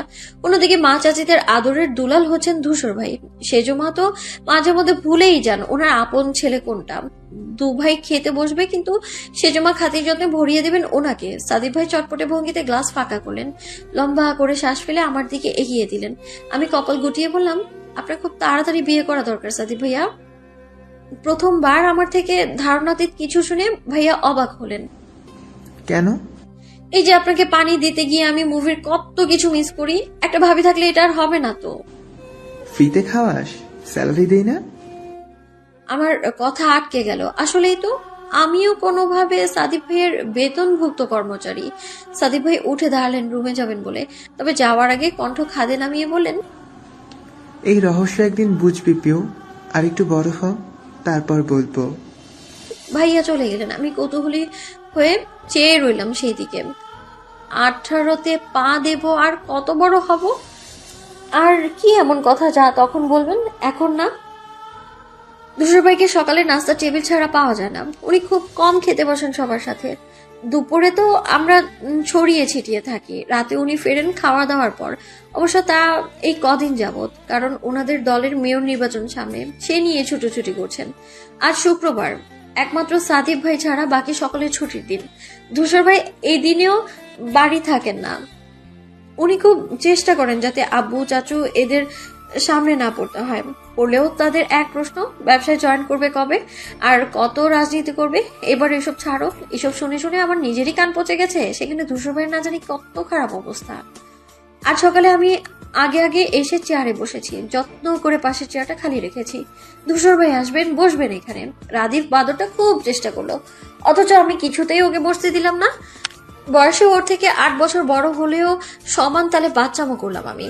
আম্মু ধমকালেন, আপু চোখ পাকালো, কিন্তু আমার অটল সিদ্ধান্ত বদল হলো না। এটা ধূসর ভাইয়ের জন্য, উনি বসবেন আর আমি খাওয়ার সাথে সাথে একটু একটু করে আর চোখে তাকাবো। এই অনুভূতি কি কাউকে বোঝানো যায়? কিন্তু প্রতিবারের মতো আমাকে আহত করে দিয়ে সাদিক ভাইয়া ধুম করে বসে পড়লেন। আমি বারণও করতে পারলাম না। এই মানুষটাকে নিয়ে আর পারি না, কতগুলো চেয়ার ফাঁকা, এখানেই বসতে হলো। আমার মন খারাপ হলেও একটু শব্দ করতে পারিনি। উপর থেকে আপু কপালে ভাঁজ ফেলে বললেন, তুই কি এতক্ষণ সাদিক ভাইয়ার জন্য চেয়ার ধরে রেখেছিস? আমি 2 দিকে মাথা দোলাতে গিয়ে খেয়াল করলাম সাদিক ভাই আমার দিকে তাকিয়ে। তৎক্ষণাৎ উপর নিচে দুলিয়ে বোঝালাম, হ্যাঁ। সাদিক ভাই মুচকি হেসে চায়ের কাপে চুমুক দিলেন, আর আমি বসে রইলাম থমথমে চেহারায়। আম্মু পরোটা সেকে প্লেট ভরে নিয়ে এলেন। ছোট মা তার থেকে একটা নিয়ে ছোট ছোট টুকরো করেছিলেন। ওনার পাশে চেয়ারে 2 পা উঠিয়ে বসে রিক্ত আমাদের পরিবারের সর্বকনিষ্ঠ সদস্য, বয়স মাত্র 8 হলেও পাকা মতো এগিয়ে। চাচি এখনো খাইয়ে দেন ওকে, মাঝে মাঝে আমরাও দেই। সেজমা আম্মুকে বললেন, আপা তুমি এখন বসো, আমি বাকিটা সামলাই। আম্মু ঘাড় নাড়লেও বসলেন না, একই রকম কাজে ব্যস্ত রইলেন।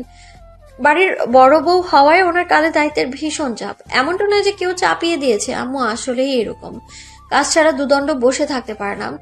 আম্মু পুরো টেবিলে একবার চোখ বুলিয়ে বললেন, এ কি, ধূসর এখানে আসেনি? রান্নাঘর থেকে মেজমা উত্তর দিলেন, রাত করে ফিরেছে আপা, ঘুমোচ্ছে মনে হয়। আম্মু আপুকে বললেন, এই যা তো, তোর ধূসর ভাইয়াকে ডেকে নিয়ে আয়। আমি চকিতে তাকালাম, তড়িঘড়ি করে বললাম, আপু থাক, আমি যাচ্ছি।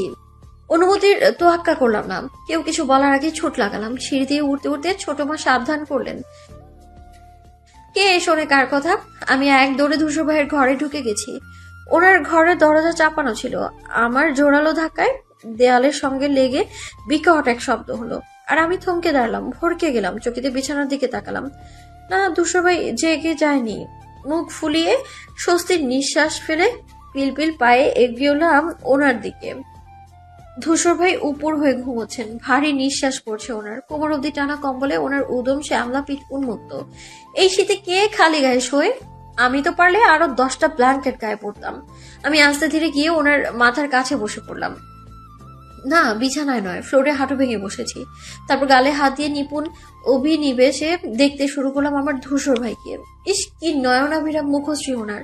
কেন সবাই সাদিক ভাইকে সুন্দর বলে? ওরা কি আমার চোখ দিয়ে কখনো ধূসর ভাইকে দেখেনি? এই যে মানুষটা ঘুমিয়ে আছে, এতেও যেন পৃথিবীর সব থেকে শোভিত পুরুষ লাগছে ওনাকেই। আমি হাত দিয়ে ওনার মাথার চুল এলোমেলো করে দিলাম, ওনার চাপ দাড়ি ভর্তি গালটা টেনে দিলাম। পরপর মিহি কণ্ঠে মিষ্টি করে ডাকলাম, শুনছেন? উঠুন, সকাল হয়েছে তো। ধূসর ভাই একটু নড়ে উঠলেন, উপর থেকে সোজা হয়ে শুনলেন, চোখ না খুলে ঘুমো ঘুমো কণ্ঠে আওড়ালেন, পরে। আমি মিটিমিটি হেসে ওনার পাশ ঘেসে বসলাম, কানের কাছে মুখ নিয়ে বললাম, আচ্ছা ধূসর ভাই, সারা জীবন আপনাকে এইভাবে ঘুম থেকে তোলার দায়িত্বটা আমাকে দিতে পারেন না আপনি? আমি আমার এই নরম হাত দিয়ে প্রতি ভোরে আপনার জন্য চা বানাবো, তারপর রুমে এসে আলতো করে ছুঁয়ে দেবো আপনাকে। পৃথিবীতে যত রকম মধু পাওয়া যায় সব আমার কণ্ঠে মিশিয়ে ডাকবো। ও শুনছো, তোমার চা এনেছি, উঠবে না? ঘুমের জবু থবু ধূসর ভাই জবাব দিলেন না। ওনার এত গভীর ঘুম দেখে দারুণ এক দুষ্টুমি চেপে বসলো আমার। ডান হাতের তর্জনী ওনার কপালে ঠেকালাম, তারপর ওনার নাক ছুঁয়ে ধীরে ধীরে সোজা টেনে নামাতে শুরু করলাম। যেই মাত্র আঙুলটা ওনার ঠোঁট বরাবর এনেছি, অমনি খপ করে ধরে ফেলেন ধূসর ভাই। আমি আতকে উঠলাম, তাকালাম ওনার দিকে। ধূসর ভাই চোখ মেললেন, তখনই আমার ভেতরটা চেঁচিয়ে বলল, আব তেরা ক্যা হোগা পিউ? তুই? এই সামান্য 2 শব্দের বাক্যটা ধূসর ভাই এমন ধমকে শুধালেন, আরেকটু হলে প্রাণ পাখিটা উড়ে যাচ্ছিল প্রায়। গত 3 বছর ধরে ধূসর ভাইয়ের রাম ধমক খেয়ে পড়ে বেঁচে আছি আমি এখানে। হিসেব মতো এই আমার কাছে ডাল ভাত হওয়ার কথা, অথচ প্রতিটা বার আমি ভয়ে আড়ষ্ট হই, লাফিয়ে উঠি শঙ্কায়। এই যেমন এখন হলো।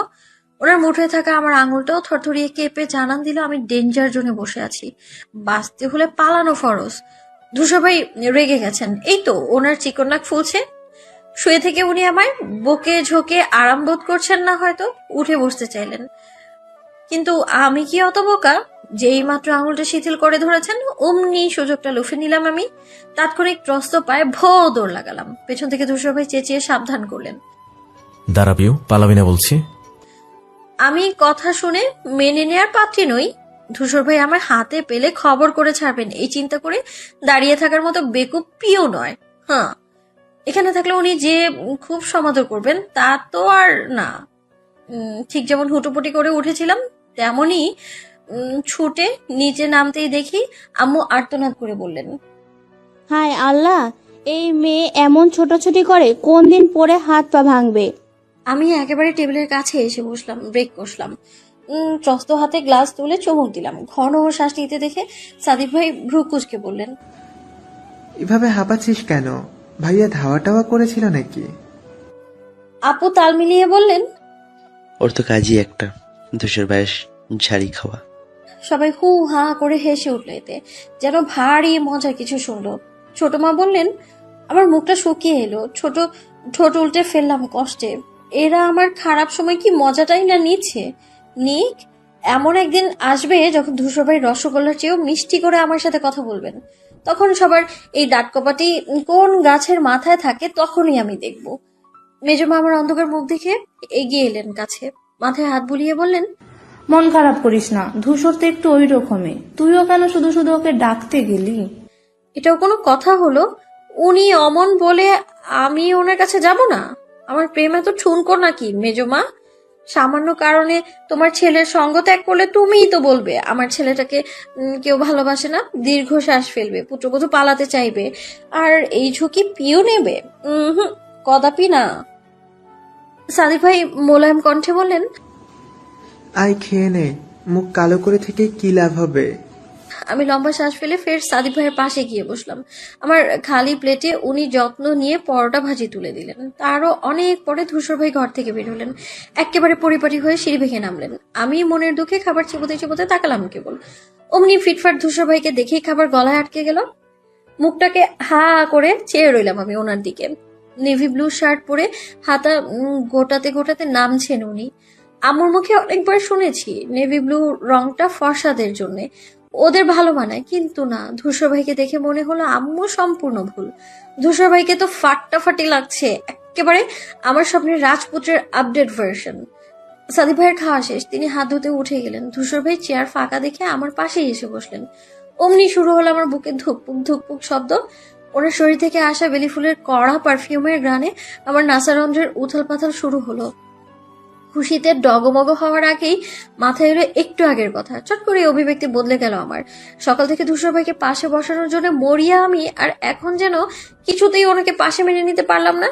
একটু আগে যা করেছি নির্ঘাত আমার খবর আছে। আতঙ্কের কাছে আমার প্রেমানুভূতি ফিকে হয়ে গেল। চোরের মতো মুখ করে খাচ্ছিলাম আমি। ধূসর ভাইকে দেখে পরিবারের 4 নারী সদস্যই আগ্রহী হয়ে পড়লেন। কি খাবে কি নেবে এই নিয়ে হল্লাহুলি লাগালেন। হঠাৎই ধূসর ভাই আম্মুকে বললেন,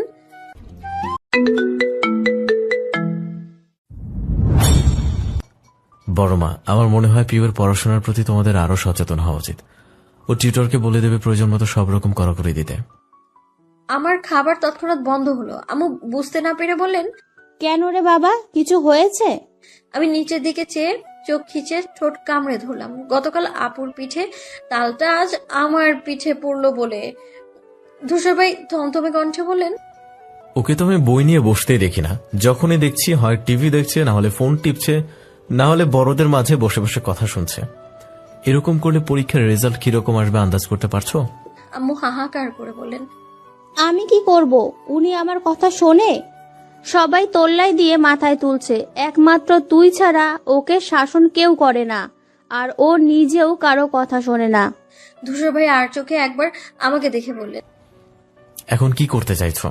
আম্মু গদগদ হয়ে বললেন, তুই ওকে পড়া না বাবা, তুই পড়ালে ওর সব সমস্যার সমাধান হবে, আমি নিশ্চিত। পাশ থেকে মেজমাও সুর মেলালেন, হ্যাঁ রে ধূসর, তুই মেয়েটাকে পড়া। আমি আটকে উঠলাম। ধূসর ভাই পড়াবেন মানে কি? পাগল নাকি? উনি পড়ানো মানে মার একটাও নিচে পড়বে না, সাথে বকাঝকা তো পাবোই ডিসকাউন্টে। ওনাকে দেখলে আমার হ্যাং ধরে যাওয়া মাথাতে পড়াশোনা ঢুকবে তখন। মুখের সামনে প্রিয় মানুষ রেখে কেউ পরামুখস্থ করতে পারে? যে পারে সে মনে হয় এলিয়ান। আমি তো ভদ্র সভ্য একটা মেয়ে, ওসব আমার দ্বারা সম্ভব না। হাতের মুঠে পরোটার টুকরোটা শক্ত করে চেপে ধরলাম। দুই দিকে ঘন ঘন মাথা নেড়ে বিড়বিড় করলাম। মন প্রাণ দিয়ে চাইলাম ধূসর ভাই যেন রাজি না হন। Please please please. তারপর পরই ধূসর ভাই গম্ভীর কণ্ঠে ঘোষণা দিলেন, আমার সময় হবে না বড় মা। দেখছো তো কত কাজে ব্যস্ত থাকি। পিওর পরীক্ষার 2 মাস পরেই, যেমন আছে চলুক। আমি তকতকে চেহারা তাকালাম। মিয়ে যাওয়া ঠোঁটে মুহূর্তের মধ্যেই হাসি ফুটলো। স্বস্তির নিঃশ্বাস ফেলে ভাবলাম, যাক, ধূসর ভাই পড়াচ্ছেন না তাহলে। এরপর আর কিছু বলেনি কেউ। ধূসর ভাইও কিছু বললেন না। একনিষ্ঠ মনে খাচ্ছিলেন। আপুর খাওয়া শেষ, সে উঠে গেল। আমার মনে হলো ধূসর ভাইয়ের পাশে বেশিক্ষণ বসে থাকা সুবিধার হবে না। গতকাল কলেজে কান ধরে দাঁড়িয়েছিলাম। উনি সেই ভিডিওতেই যে কথাগুলো বললেন বেশ বুঝতে পেরেছি আমি। এরপর আর কি কি বলবেন তার কোনো ঠিক নেই।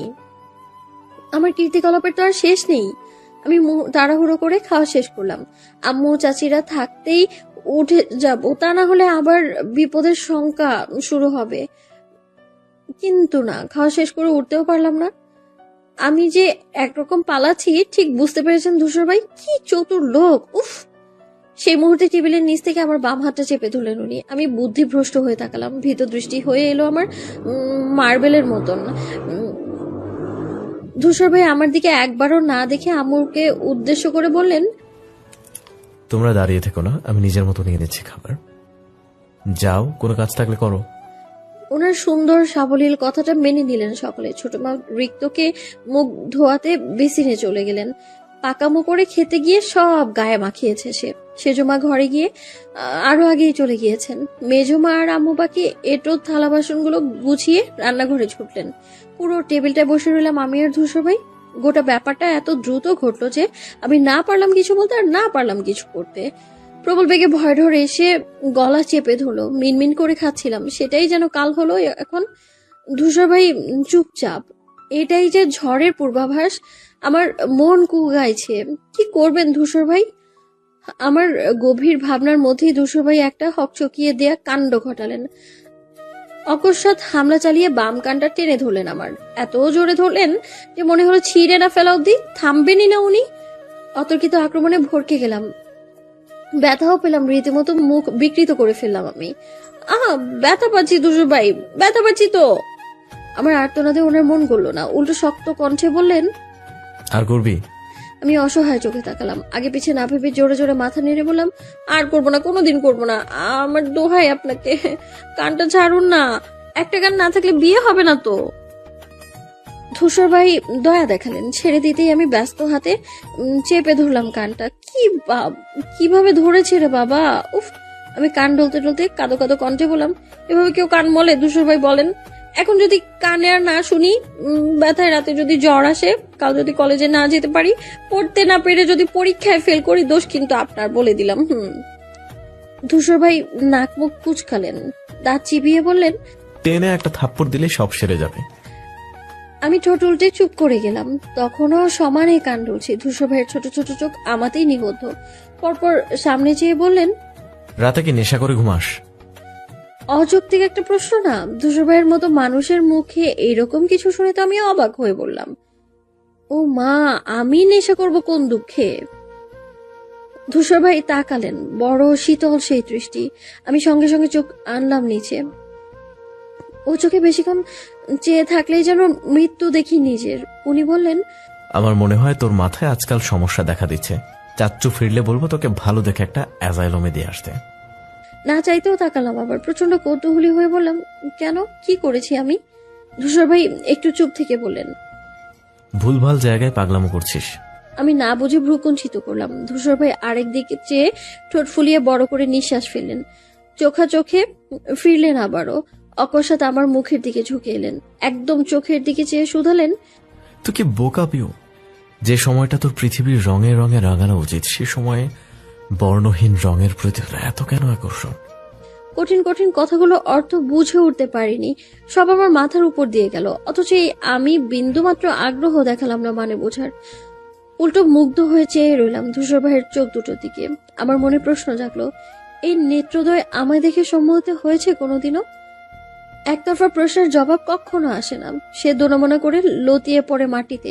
কিন্তু এই যে ধূসর ভাই আমার এতটা কাছে, এতেই যেন এলোমেলো হয়ে গেলাম আমি। মুখ ফুটে শব্দ বের হলো না, হারিয়ে গেলাম ওনার কথার স্রোতে। উনি খানিকক্ষণ সুস্থির বনে তাকিয়ে রইলেন আমার দিকে, সেই দৃষ্টি দুর্বোধ্য। তারপর প্রগাঢ় কণ্ঠে আওড়ালেন, তোকে যেন আমার রুমের ধারে কাছে আর না দেখি। আমার মোহিত মুখভঙ্গি সেই ক্ষণেই পাল্টে গেল। ধূসর ভাই হাজার রেগে কথা বলে এতটা খারাপ লাগেনি, অথচ এখন আধারে আধারে ভরে গেল ভেতরটা। ধূসর ভাই ভ্রুক্ষেপই দেখালেন না, খাবার মাঝপথে ফেলেই চলে গেলেন নিজের মতো। আমি থম মেরে বসে রইলাম সেখানেই। অনুরাগী দৃষ্টিতে ধূসর ভাইয়ের যাওয়ার দিকে তাকালাম। ঠিক তখনই সাদিফ ভাই ওনার ঘর থেকে হাঁক ছাড়লেন, এই পিউ, এদিকে আয় তো। অমনি ধূসর ভাইয়ের পা জোড়া থেমে গেল। আমি পরিষ্কার দেখলাম ওনাকে ধমকাতে। সেকেন্ডের কম সময়েও আবার হাঁটা ধরলেন উনি। লম্বা কদমে বেরিয়ে গেলেন সদর দরজা হতে। উনি যাওয়া মাত্রই আমি মুখ ভ্যাংচালাম, নিজে নিজেই বললাম, বললেই হলো, 100 বার যাবো। আজ বাদে কাল যে ঘর আমার হবে সেই ঘরে আপনি যেতে বারণ করার কে? হ্যাঁ? শব্দ করে প্লেটটাকে টেবিলের উপর রেখে হেলে ধুলে চললাম সাদিক ভাইয়ের রুমে। এই লোকটার আরেক নাম জ্বালাতন। ওনার মা আছেন, এতগুলো চাচি আছে, পুষ্প আপু আছে, এরপরেও কাজের জন্য আমাকেই চায়। তখন বিকেল, শীতের প্রকোপে সূর্যের নরম তেজ প্রকৃতিতে। একটু পরেই সন্ধ্যা হবে ভাব। কুয়াশাও ছড়িয়েছে বেশ। আর আজ ঠিক টানা 7 দিন পর বাবা ফিরলেন। এই নিয়ে সকাল থেকে হই হুল্লোড় লেগে আছে। আমরা প্রত্যেকেই অপেক্ষা করছিলাম বাবার আগমনের জন্য। স্কুল কলেজ ভার্সিটি সব ছেড়ে ছুড়ে রয়ে গেছিলাম বাড়িতে। বাবার আসার কথা 3 দিনের মাথায়, অথচ সব ঝামেলা ঝক্কি পুহিয়ে ফিরলেন দেরি করে। ওনার পৌঁছাতে পৌঁছাতে মাগরিবের আজান দিল। সাথে আমাদের সবার জন্য চিটাগাং থেকে 2 হাত ভরে জিনিসপত্র এনেছেন। বাদ পড়েনি বুয়াও। বাবা আমাদের পরিবারের সব থেকে বয়োজ্যেষ্ঠ বলে সম্মানেও সবার শীর্ষে। আমরা প্রত্যেকেই তাকে ভয় পায়ে সমঝে চলি। ওনার অনুমতি না পেলে ঘরের বাইরে পা রাখাও চলবে না। শুধু ওই একজনই রয়ে গেলেন নিয়মের বাইরে। কিন্তু আজ যেন বাবা একদম নরম মাটির মতো এসে প্রত্যেককে আদর করছেন, চুমু দিচ্ছেন। ড্রয়িং রুমের কোথাও আমি ছিলাম না বলে বাবা আমার নাম ধরে জোরে জোরে ডাকলেন। আওয়াজ পেতে আমি দৌড়ে নামালাম। বাবাও একই রকম সতর্কবাণী দিলেন, আস্তে আস্তে পড়ে যাবা তো। বাবার মুখের ঝকঝকে হাসি, এক সোফা ভর্তি জিনিসপত্র, সেগুলোকে দেখিয়ে বলতে লাগলেন, এই দেখো তোমার জন্য। কিন্তু সম্পূর্ণ করতে পারলেন না। এর আগে আমি ছুটে গিয়ে আছড়ে পড়লাম বুকে, জোরে সোরে কেঁদে ফেললাম। 7 দিন পর বাবাকে চোখের সামনে দেখে আমার অশ্রু আপনা আপনি বেরিয়ে এলো। মানুষটা সবাইকে শাসন বারণে তটস্থ রাখলেও আমার এক ফোঁটাও বকে না। এ নিয়ে আপু হাজারটা অভিযোগ করলো, বাবার এক কথা, অত বকার মতো কিছু করে না। তবু আমি বাবাকে ভয় পাই, ভালোবাসি, শ্রদ্ধা করি। আমার কান্নার শব্দ বাড়ছে। ধূসর ভাইকে ভালোবাসা বোঝাতে না পারার ব্যর্থতাও হয়তো এই সময় উগড়ে আসছে। আমার কান্না দেখে বাকিরা হতভম্ব হলো, ভ্যাবাচাকা খেয়ে চেয়ে রইল। শুধু বাবা মুচকি হেসে মাথায় চুমু দিলেন, আদুরে কণ্ঠে বললেন, আমার আম্মাটা মনে হয় আমাকে একটু বেশি মিস করছে, তাই না? পাশ থেকে আপু ঠোঁট ফুলিয়ে বলল, ও একা না আব্বু, আমিও কিন্তু করেছি। বাবা কিছু বলার আগে রাদিফ বড়দের মতো করে জবাব দিল, কিন্তু তুমি তো কাঁদছো না, আগে তুমিও পিপির মতো কেঁদে দেখাও, তাহলেই না বড় চেঁচু বুঝবেন। সবাই খিলখিল করে হেসে ওঠে। হেসে ফেললাম আমিও। আপু চোখ পাকিয়ে রাদিফের দিকে তাকালো, কিন্তু বাচ্চা ছেলেটা তো আকাই করলো না যেন। উল্টো ওর জন্যে বাবার আনা জামা কাপড় নিয়ে ব্যস্ত হয়ে পড়লো।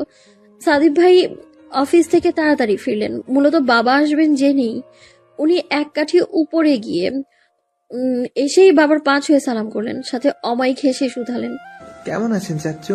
শরীর ভালো আছে? এরূপ শ্রদ্ধা সাধুবাদ দেখে বাবা পুলকিত হয়ে বললেন, খুব ভালো আছি বাবা, এতদিন পর তোদের সবাইকে দেখলাম, ভালো না থেকে পারি? তা তোর অফিসের কি খবর? কাজ বাদ কেমন যাচ্ছে? চাপ হচ্ছে না? না না, সামনে নিচ্ছি আমি। বলতে বলতে সাদিব ভাই আমার দিকে তাকালেন, হাত ইশারা করে বোঝালেন, পানি দিতে। আমি পানি আনতে এগুলাম। রোজকার চাকরি আমার। শুধু সাদিব ভাই নন, আজ মেজো চাচু, ছোট চাচু সবাই আগে ভাগে একে একে বাড়ি ফিরেছেন। আস্তে ধীরে জমজমাট হলো ওনাদের আড্ডা। গল্পে এতই মজে গেলেন যে কারোর ক্লান্তিবোধই বিশেষ সুবিধা করতে পারলো না। আম্মু, মেজমা, সেজমা প্রত্যেকেই বাবাকে কতবার বলেন আগে একটু বিশ্রাম করতে, গল্প না হয় পরে হতো না। বাবা আমার মতোই কথা শোনার পাত্র নন, তিনি খোশ গল্পে মশগুল হয়ে গেলেন, সাথে বাকিরাও। ছোট মা চা বানিয়ে দিয়ে গেলেন তন্মধ্যে। এতে যেন 16 কলা পূর্ণ হলো আরো। কথা কথা বাবা হঠাৎই মেজো চাচুকে জিজ্ঞেস করলেন, তোর ছেলে কোথায়? মেজো চাচুর হাসি হাসি মুখটা দপ করে নিভে গেল। শান্তশিষ্ট মানুষটা একবার মেজমার দিকে তাকালেন, সেও সহায়হীন চোখে চেয়ে। ছেলের সঠিক হদিস তারা কেউ জানেন না, বাবা বুঝে নিলেন। 2 দিকে মাথা নেড়ে দীর্ঘশ্বাস ফেললেন।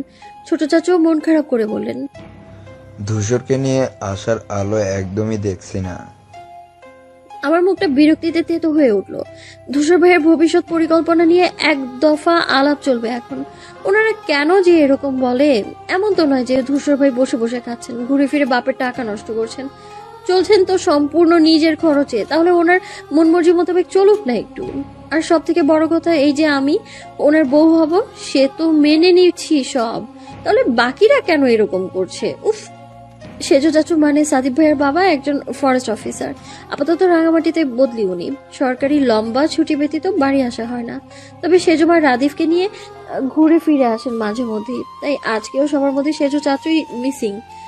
থাকলে ভালো হতো, বাড়িটা ভরে যেত একদম। আমার হবু শ্বশুর মশাই একা আসেননি বাড়িতে, হাত ভরে বাজার বই এনেছিলেন, সাথে আম্মুর হাতে দিতে দিতে বলেছিলেন, প্রত্যেকটা আইটেম রাঁধবেন ভাবি, যাতে হাত চেটে পুটে খেলেও পেট না ভরে। আজ সবাই কবজি ডুবিয়ে খাবো কিন্তু। আম্মু মৃদু হেসে বললেন, দেখবো কত দেখতে পারো। আম্মু রান্নাঘরে, সাথে তার সেনাবাহিনীরাও, মানে আমার চাচির গোষ্ঠী। আপাতত বসার ঘরে আমরা আর বাড়ির পুরুষরা। আমরা অবশ্য ওনাদের আলাপের নয়, আছি নিজেদের ব্যস্ততায়। বাবা কি কি কাজের জন্য আনলেন সেসব নিয়েই চলছে তরার কি। এক একটা প্যাকেটের পিন স্কচ টেপ খোলার দায়িত্ব পেয়েছে আমারই কাঁধে। আমার দুপাশে রাদিফ আর আপু তার উৎকণ্ঠর ভেতরেই জিনিসপত্র দেখছে। ঠিক তখনই রিক্ত কুটি কুটি পায়ে সদর দরজা হতে ছুটতে ছুটতে এলো, স্লোগান দিতে দিতে বলল, বলো ভাইয়া গালি কিনতে, বলো ভাইয়া গালি কিনতে। সবার উৎসুক চাহনি নিক্ষেপ হলো বাচ্চা ছেলেটার উপর। আমি চোখ পিটপিট করলাম। গালি কিভাবে কেনে? রিক্ত বেশ কয়েকবার আওড়ানোর পর বুঝলাম ওটা আসলে গাড়ি। বলো ভাইয়া মানে ধূসর ভাই। ধূসর ভাই গাড়ি কিনেছেন? কথাটা শুনে সবাই কাজ স্থগিত করলো।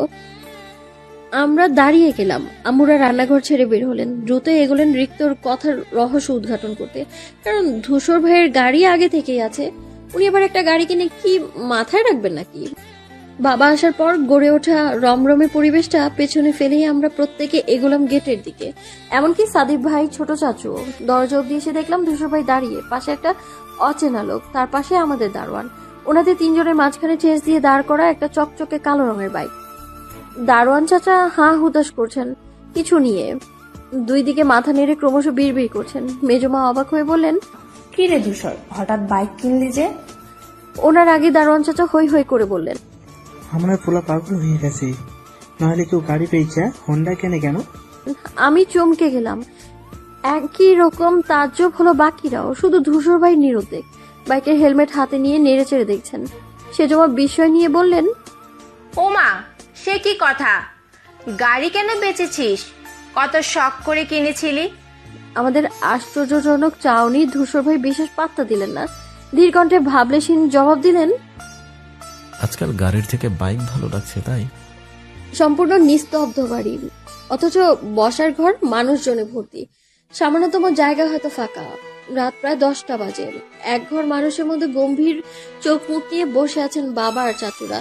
তাদের ঠোঁটে বিন্দুমাত্র হাসি নেই। মেজ চাচুর হতাশ বিধ্বস্ত মুখভঙ্গি।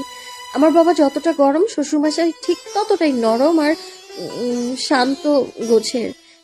ছেলের এক একটা কাজে তার আক্ষেপে শেষ নেই। হয়তো উনি সবচেয়ে বেশি ভয়ে থাকেন বাবার চাচুদের কোটি কথা শুনবেন সেই ভেবে কাঠগড়ায় ধূসর ভাই। অহেতুক আর অযৌক্তিক বিচার কার্য চলছে। অবশ্যই ধূসর ভাইয়ের করা অনাকাঙ্ক্ষিত কাজটি নিয়ে। ধূসর ভাইয়ের প্রি ডার্ক মেরুন রঙের গাড়িটা বিক্রি নিয়েই আহাজারি তাদের। এমনকি আমার নিজেরও মন ভালো নেই। কেন ধূসর ভাই গাড়িটা বেচে দিলেন এ নিয়ে আমি নিজেও এটা বুঝতে পারছি না। আমার প্রিয় রং মেরুন, সাথে ধূসর ভাইয়ের গাড়িও মেরুন। অতীব পছন্দের এই গাড়িটা ধূসর ভাই এইভাবে বেচে দেবেন ব্যাপারটা ধারণাতীত। বসার ঘরের এক কোনায় ছোট উল্টে দাঁড়িয়ে আমি ওনার কোনাটা আঙুলে পেঁচাতে পেঁচাতে একবার তাকালাম ওনার দিকে। আশ্চর্যের বিষয় হলো এই যে উনি এমন একটা কাণ্ড ঘটালেন অথচ ওনার মধ্যে বিন্দুমাত্র হেলদোল নেই। কি নিরুদ্বেগ, গা ছাড়া ভাবভঙ্গি। আমি মুখ ভ্যাংচালাম। কি দরকার ছিল গাড়িটা বেচার? এই রাশভারী পরিবেশের রেশ কাটালেন বাবা। হাস্যহীন ভীষণ অপ্রমত্ত কণ্ঠে বললেন, আমাকে একটা কথা পরিষ্কার করে বোঝাবে ধূসর? ধূসর ভাইয়ের আঙুলের মাথায় বাইকের চাবি ছিল। এতক্ষণ ধরে সেটাকেই টুং টুং করে নাড়ছিলেন। বাবার কথায় তাকালেন। বাবা বললেন, গাড়ি বিক্রি কেন করলে?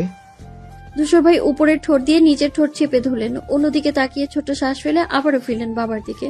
যেন বিরক্ত হলেন খুব, অথচ ধীরস্থির ভাবে জবাব দিলেন, বলেছি তো চাচু, ভালো লাগছিল না গাড়ি। তোমার জবাব আমার উপযুক্ত মনে হলো না। ভালো লাগছিল না বলে কেউ গাড়ি বেচে দেয় না।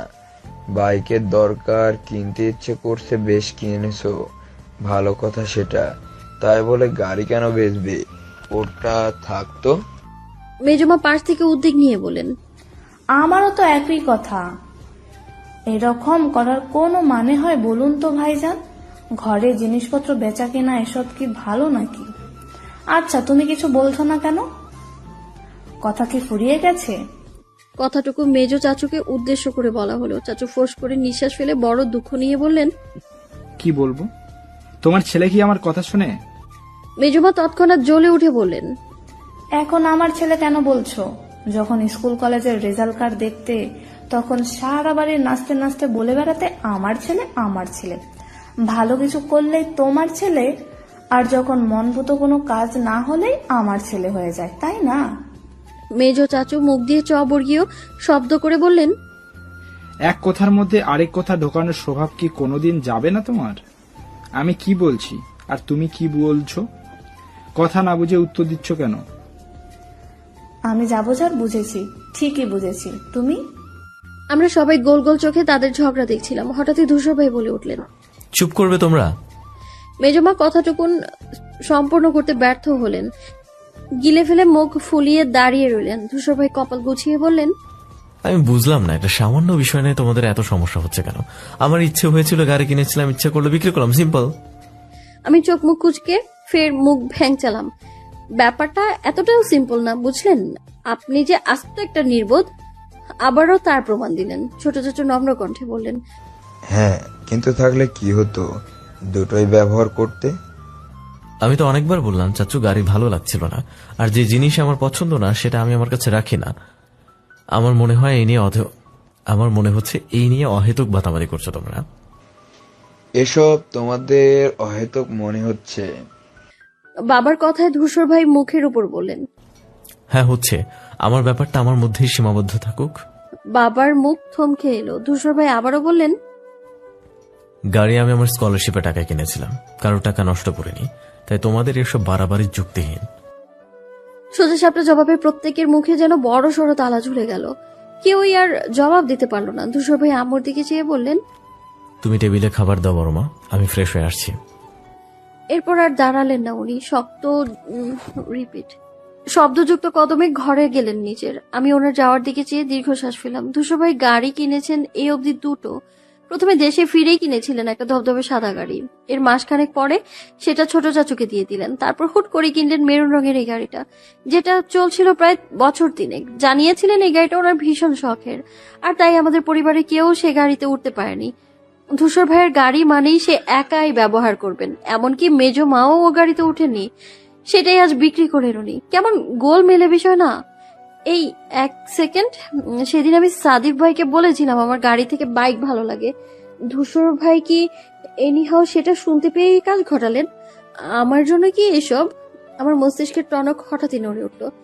সদা জাগ্রত হয়ে ধূসর ভাইয়ের রুমের দিকে ফিরলাম। ধূসর ভাই কি আমাকে খুশি করতে এরকমটা করলেন? এর মানে ওনার অনুভূতি আছে আমার প্রতি?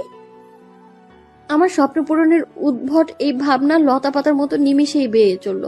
তৎক্ষণাৎ পা বাড়লাম ধূসর ভাইয়ের কামরায়। এই রহস্যের সত্যতা যতক্ষণ না জানবো ততক্ষণ শান্তিতে বসতে পারবো না অব্দি। আনচান মন নিয়ে ছুট লাগালাম আমি। হুট করে পেছন থেকে সাদিক ভাই হাত টেনে ধরলেন আমার। আমি চোখ কুচকে তাকাতেই ফিসফিসিয়ে শুধালেন, কোথায় যাচ্ছিস? আমার মারাত্মক বিরক্ত লাগলো। এ লোক আসলে একটা পরে সেটা ছোট চাচুকে দিয়ে দিলেন। তারপর হুট করে কিনলেন মেরুন রঙের এই গাড়িটা, যেটা চলছিল প্রায় বছর 3। জানিয়েছিলেন এই গাড়িটা ওনার ভীষণ শখের, আর তাই আমাদের পরিবারে কেউ সে গাড়িতে উঠতে পারেনি। ধূসর ভাইয়ের গাড়ি মানেই সে একাই ব্যবহার করবেন, এমনকি মেজ মাও ও গাড়িতে উঠেননি। সেটাই আজ বিক্রি করে উনি। কেমন গোল মেলে বিষয় না? এই এক সেকেন্ড, সেদিন আমি সাদিক ভাইকে বলেছিলাম আমার গাড়ি থেকে বাইক ভালো লাগে। ধূসর ভাই কি এনিহাও সেটা শুনতে পেয়ে এই কাজ ঘটালেন? আমার জন্য কি এসব? আমার মস্তিষ্কের টনক হঠাৎই নড়ে উঠল। সদা জাগ্রত হয়ে ধূসর ভাইয়ের রুমের দিকে ফিরলাম। ধূসর ভাই কি আমাকে খুশি করতে এরকমটা করলেন? এর মানে ওনার অনুভূতি আছে আমার প্রতি? আমার স্বপ্ন পূরণের উদ্ভট এই ভাবনা লতা পাতার মতো নিমিষেই বেয়ে চলল। তৎক্ষণাৎ পা বাড়লাম ধূসর ভাইয়ের কামরায়। এই রহস্যের সত্যতা যতক্ষণ না জানবো ততক্ষণ শান্তিতে বসতে পারবো না অব্দি। আনচান মন নিয়ে ছুট লাগালাম আমি। হুট করে পেছন থেকে সাদিক ভাই হাত টেনে ধরলেন আমার। আমি চোখ কুচকে তাকাতেই ফিসফিসিয়ে শুধালেন, কোথায় যাচ্ছিস? আমার মারাত্মক বিরক্ত লাগলো। এ লোক আসলে একটা ডিস্টার্ব। যাচ্ছি জীবনের সব থেকে গুরুত্বপূর্ণ আর মূল্যবান একটা কাজে, অথচ ঠিক বাগড়াটা দিয়ে দিলেন উনি। আমার ভেতরটা অবাধ্য হলেও ওপর আমি ভীষণ সভ্য মেয়ে, তাই সভ্যভাবেই জবাব দিলাম, আসছি একটু। ওনার উত্তরের আশায় চেয়ে থাকলাম না, নিজেই সাদিক ভাইয়ের হাতটা ছাড়িয়ে দ্রুত পায়ে হাঁটা ধরলাম। এত তাড়াহুড়া করে এলাম যে কয়েক সেকেন্ড লাগলো ধূসর ভাইয়ের রুমের সামনে আসতে। দরজাটা চাপানো। আমি আস্তে করে মাথা নামিয়ে উকি দিলাম। ভেতরটা দেখে আবহাওয়া বোঝার চেষ্টা করলাম। কি করছেন উনি? ঢুকবো এখন? যা কাণ্ড ঘটলো নিচে, রেগে টেগে নেই তো আবার? ঠিক তখনই ভেতর থেকে ধূসর ভাইয়ের শীতল কণ্ঠস্বর ভেসে এলো, অভদ্রের মতো উকি নামেরা ভেতরে ঢোক। আমি চমকে উঠলাম, প্রস্তুত ছিলাম না তো। পরপর বুকে হাত দিয়ে জোরে সোরে শ্বাস টানলাম। আমি নিজেকে তৈরি করলাম ধূসর ভাইয়ের মুখোমুখি হওয়ার। তারপর মাথার উপর ছাদের দিকে চেয়ে বিড়বিড়িয়ে বললাম, হে আল্লাহ, প্লিজ দেখো আমায়, ওনাকে যেন ঠিক ঠিক প্রশ্নটা করতে পারি। গুটি গুটি পায়ে ঢুকলাম ধূসর ভাইয়ের কক্ষে। উনি পরনের শার্ট পাল্টে টি শার্ট পরেছেন, আমার দিকে পিঠ ফেরানো। আমি ঘন ঘন পলক ফেলে চেষ্টা করলাম বোঝার। উনি অন্যদিকে ফিরে আমাকে কি করে দেখলেন? ওনার কি মাথার পেছনেও দুটো চোখ আছে নাকি? হ্যাঁ। ধূসর ভাই ঘুরে তাকালেন, চোখ ছোট করে বললেন, কিছু বলবি? ওনার ব্যস্ত প্রশ্ন সাথে পেস্ট রঙের টি শার্টে ওনার দারুণ চেহারাখানা আমার মাথা গুলিয়ে দিল। ভুলে গেলাম সবকিছু, মাথা নাড়লাম দুই দিকে, মানে বলবো না। পরক্ষণে সতর্ক হলাম, মনে পড়লো, আরে না, আমি তো বলতেই এসেছি। তবে উত্তর দেওয়ার আগে ধূসর ভাই বলে উঠলেন, এসেছিস কেন তাহলে আমার চেহারা দেখতে? আমি হাঁ করতে গিয়েও মুখটা বন্ধ করে ফেললাম। কথাটা যে একেবারেই ভুল তা কিন্তু নয়। আপনার চেহারা দেখার শর্তে যদি সারা দিন ভাত না খেতে দেয়, আমি তাতেও রাজি। আপনার এই রূপের আগুনে কবেই তো ঝলসে গিয়েছি আমি। বোকার মতো হাসছিস কেন? আমার ঠোঁট চাপা হাসিটা মুহূর্তের মধ্যেই চুপসে গেল ধূসর ভাইয়ের জিজ্ঞাসায়। আবারও ঘন ঘন মাথা নাড়লাম দুই দিকে। অধৈর্য উনি বোধহয় চটে গেলেন এতে। কটমট করে বললেন, তোর মুখ নাই, বোবা তুই, কথা বলতে পারছিস না? কথা বলতে পারছিস না? এত উঁচু কণ্ঠে জিজ্ঞেস করলেন কথাটা। আমার রুহ আত্মা সব এক জায়গায় গুটিয়ে এলো। কেঁপে টেপে একাকার হয়ে ব্যস্ত গলায় বললাম, এই কিছু না কিছু না। কিছু না হলে বের হ। এই তোকে না বলছিলাম আমার রুমের ধার কাছে না আসতে? খুব অবাধ্য হচ্ছিস পিও। কি ভাবছিস তোর ওই ব্যবসাদার বাপ আছে বলে কিছু বলবো না? হ্যাঁ, ভয় পাই ওনাকে? ধূসর ভাইয়ের হঠাৎই খ্যাপাটে রূপ ধারণ করায় আমার মুখটা ছোট হয়ে এলো। মিনমিন করে বললাম, কখন বলেছি এই কথা? উনি চোখ পাকালেন। তুই বেরোবি? এরপরে আর দাঁড়িয়ে থাকার মানেই হয় না। আমি কেউ তো ক্যাবলা, মান সম্মানহীন নাকি আমি? এমন ভাব করছেন যেন রুম তো নয়, রাজার সভা। আমি চটপট দেখিয়ে সত্যি সত্যি ঘুরে হাঁটা ধরলাম। ভাবখানা এমন যে ওনার ছায়াও মারাবো না আর। অথচ দরজা অব্দি গিয়ে পা জোড়া থমকে গেল। আমার অনুভূতিগুলো মাথা তুললো, জোরদার দাবি জানালো, একবার জিজ্ঞেস কর পিউ, একবার জেনেই নে না তোর ধারণাটা ঠিক কিনা। আমি সেই ক্ষণে ঘুরে তাকালাম। ধূসর ভাই ঠিক তখনই মুখ ঘোরালেন আরেক দিকে, যেন তাকিয়েছিলেন এতক্ষণ। আমার ওসব ভাবার সময় হলো না। ধৈর্যহীন কণ্ঠে শুধালাম, আপনি কি গাড়িটা আমার জন্য বেচেছেন? উনি তাকালেন, খুব অবাক হয়ে বলেন, তোর জন্য বলতে? আমি জিভ দিয়ে শুকনো ঠোঁট ভেজালাম। মনের প্রশ্নটা সাজিয়ে গুছিয়ে মুখ ফুটে করতে পারলেই হয়। আমতা আমতা করে বললাম, না মানে সাদিব ভাইয়ের বাইকে ওই দিন। তুই আজ কলেজে আসে শুনলাম। আমার কথাটুকুন পূর্ণতা পেল না। উনি পাল্টা প্রশ্ন ছুড়ে আটকে রাখলেন মাঝপথে। আমি ধূসর ভাইয়ের ছোট ছোট চোখের দিকে সরু দৃষ্টিতে চেয়ে বললাম, কার কাছে শুনেছেন? উনি গুটিয়ে রাখা ডান ভ্রু নাচিয়ে বললেন, জবাবদিহিও চাইছিস আজকাল? হ্যাঁ, ইমপ্রেসিভ। আমি আবারও উদ্বেগ নিয়ে বললাম, এই না না, তা বলিনি। আমি আসলে জানতে এসেছিলাম যে। ধূসর ভাই এবারেও থামিয়ে দিলেন। ফাজিল লোক একটা, কথাও বলতে দিচ্ছেন না আমায়। প্রতিমধ্যে বলে উঠলেন আবার, তোর বাপকে বলবো ইদানিং কান ধরে কলেজের বারান্দায় দাঁড়িয়ে থাকছিস। ঠান্ডা স্বরের হুমকি। আমার চোখ কপাল ছিল, ধকধক করে উঠলো ছোট্টখাট্ট বুকখানি। এই কথা বাবা কেন? পরিবারের কেউ জানলে সর্বনাশ। ঘটনায় একদিনের, অথচ আমাকে খেপিয়ে মারবে সারাটা জীবন। আর বাবা, উনি জানলে সঙ্গে সঙ্গে কলেজে যাবেন, খোঁজ নেবেন কেন ওনার মেয়ে কাম ধরলো তার তদন্ত করবেন। তারপর কোনোভাবে ম্যাম যদি বলে দেয় খাতা ভরে ধূসর ভাইয়ের নাম লিখে ধরা খেয়েছিলাম, ইয়া মাবুদ, ওহো, আমি থাকলেও আমার মাথাটা থাকবে না। আমি বিব্রত হয়ে ধূসর ভাইয়ের দিকে চেয়ে রইলাম। কি সাংঘাতিক লোক, কি ধুরন্ধর! উফ! ধূসর ভাই ফের ভ্রু উচালেন। বলবো? আমি শুকনো ঢোক গিলে দুই দিকে মাথা নাড়লাম। কাচুমাচু চেহারায় অনুরোধ জানালাম, না প্লিজ। ধূসর ভাই বুকের সঙ্গে হাত বেঁধে দাঁড়ালেন, বললেন, বেশ ঠিক আছে, তাহলে 5 গোনার মধ্যে রুম ছাড়বি। আর এই গাড়ি বেচা কেনার ব্যাপার নিয়ে ভবিষ্যতে কোনোদিন তোকে যেন মাথা কামাতে না দেখি, মনে থাকবে? আমার মন ঝুপ করে খারাপ হলো, যাকে বলে উথাল পথাল করা মন খারাপ। ধূসর ভাই মানুষটা এমন অনুভূতিহীন, উদাসীন কেন? আমি যে কি বলে কি বোঝাতে চেয়ে এসেছি, উনি কি কোনোদিনও বুঝবেন না? নাকি উনি বুঝেও না বোঝার ভান করে? আমি কিছু বলতে চাইলাম, এর আগে ধূসর ভাই প্রচন্ড ভাব সমেত গুনে উঠলেন, 1 2 আমার নেত্রযুগল বৃহৎ হলো। ধূসর ভাইয়ের 5 গোনা শেষ করার আগেই ভীষণ জোরে দৌড়ে বেরিয়ে এলাম বাইরে। সচেতন দূরত্বে এসে দেয়াল ধরে দাঁড়িয়ে বুকে হাত দিয়ে নিঃশ্বাস ফেললাম। মাথাটা ওনার প্রতি রাগে টকবক করে উঠলাম। আর এত ভাব কিসের? উফ, ভালোবাসি বলে মাথা কিনে নিয়েছেন নাকি? মাঝে মাঝে খুব ইচ্ছে করে ধূসর ভাইয়ের 14 গোষ্ঠী গালি দিয়ে উড়িয়ে দিতে, শুধু সেটা নিজের গোষ্ঠী বলেই পিছিয়ে যাই। রাত কাটলো। ধূসর ভাইয়ের গাড়ির ব্যাপারটা ধামাচাপা পড়লো তার ঠান্ডা আচরণের তলায়, কিন্তু আমার মন খারাপ গেল না কোনো কিছুতেই। মাঝে মধ্যে মনে হয় আমি হয়তো একটু বেশি ইচ্ছাশ্রামো করছি। একটা ছেলের প্রেমে এত পাগল হওয়ার তো কিছু নেই। তারপর সুদৃঢ় মনে প্রতিজ্ঞা করি, কাল থেকে আর ধূসর ভাইয়ের জন্য এমনটা করবো না। আমি ওনাকে দেখলেও ফিরে তাকাবো না। কিন্তু আফসোস, আমার কাল আর আসে না। আমি আজতেই ডুবেছি, আর সেই আজকের পুরোটা ঘিরেই হচ্ছে ধূসর ভাই। আমার আদ্য প্রান্ত জুড়ে শুধুই ধূসর ভাই। আমার মন তচিনীর কানায় কানায় ধূসর ভাই নামক স্রোত বয়। আমার রঙিন পৃথিবীর সবটাই যে ধূসরময়। আচ্ছা, আমি কি সময় কাটানোর জন্য প্রেমে পড়েছি?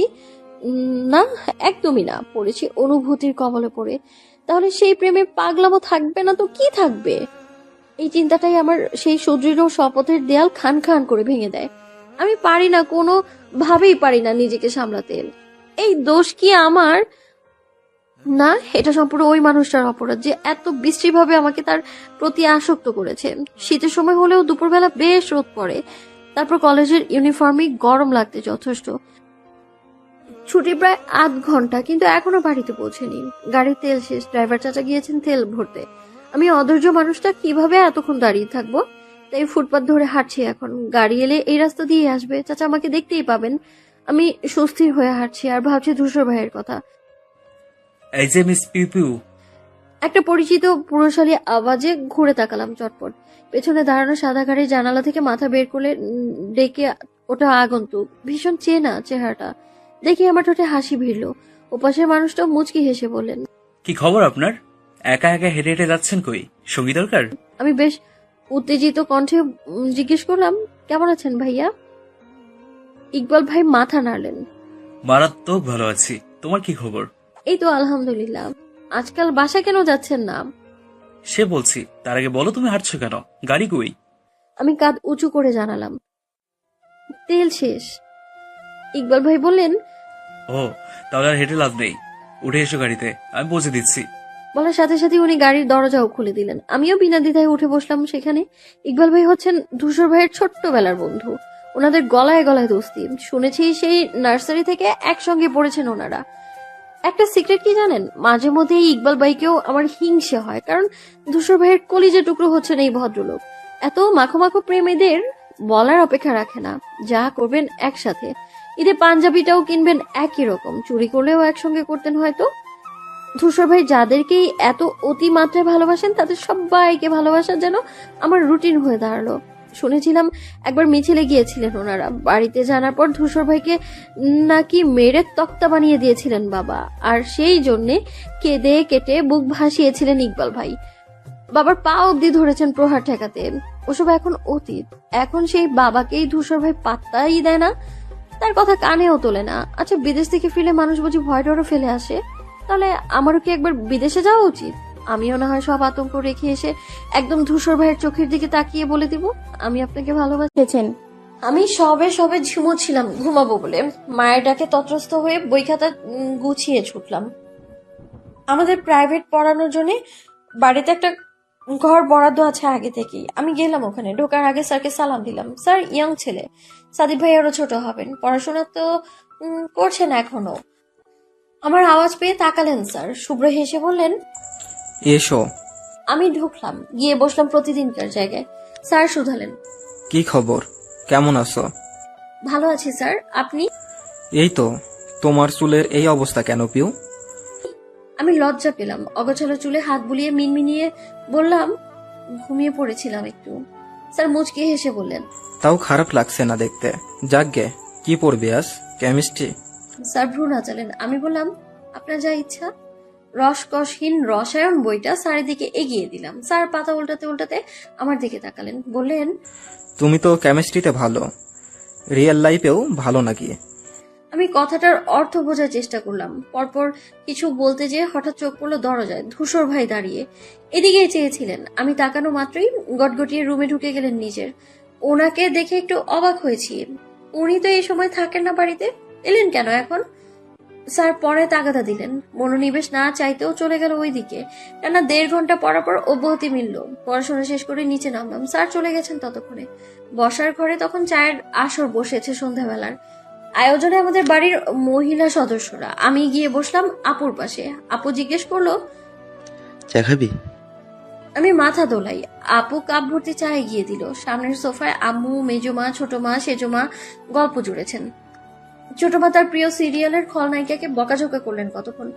পাশে ছোটাছুটি করে খেলছে রাদিফ আর রিক্ত। এর মধ্যে ধূসর ভাই নেমে এলেন নিচে। ওনাকে দেখে মেজমা বললেন, চা খাবি ধূসর? আমি আর চোখে ওনার দিকে তাকালাম। শ্যামলা বর্ণ মুখে চাপ দাড়িওয়ালা এই লোকটাকে দেখে হৃৎপিণ্ড কেমন কেমন করে উঠলো আমার। নতুন নয়, এরকম প্রত্যেকবারই হচ্ছে। ধূসর ভাই বললেন, না।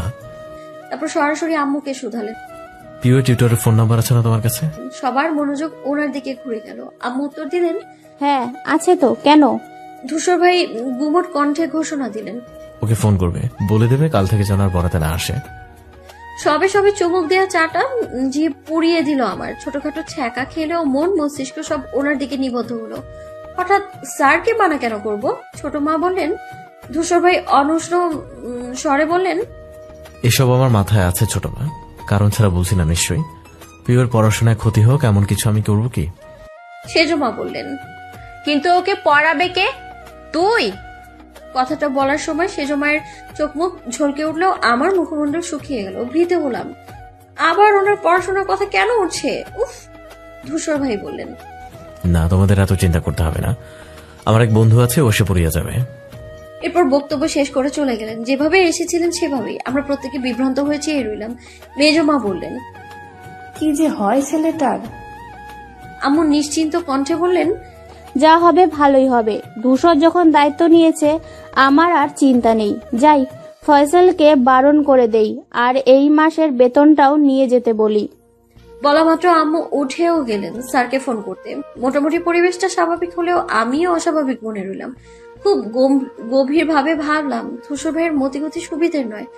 আকস্মিক আমার স্যারের পেছনে পড়ার কারণ তো একটা আছেই অবশ্যই। সূর্য উঠে আলো ফুটে সকাল হয়। শুরু হয় পিউয়ের ব্যস্ততম জীবন। 10টা থেকে কলেজ আর 4টা থেকে কোচিং। এরপরে আবার সন্ধ্যা 6টা থেকে প্রাইভেট টিউটরে এক গাদা পড়া। সামনে ধেয়ে আসছে এইচএসসি তাণ্ডব। ভালো রেজাল্ট চেয়ে বসে আছে সবাই। প্রত্যেকের এক কথা, A+ চাই পিউ। কিন্তু এর পিছনে শ্রমটা যে দেয় সেই বুঝে। উচ্চ মাধ্যমিকে A+ 4টিখানি কথা, তা আবার বিজ্ঞান বিভাগ নিয়ে। পরীক্ষার কথা ভাবলে পিউয়ের হাত পা ঠান্ডা হয়ে আসে। তাদের শিকদার বাড়িতে জ্ঞাতি গোষ্ঠীর মধ্যে সব থেকে ভালো রেজাল্ট ধূসরের। এমনকি কোনো ক্লাসে সেকেন্ড অবধি হয়নি সে, সবসময় ফার্স্ট। জেলা পর্যায়ে উঠে গেছিল ধূসরের নাম।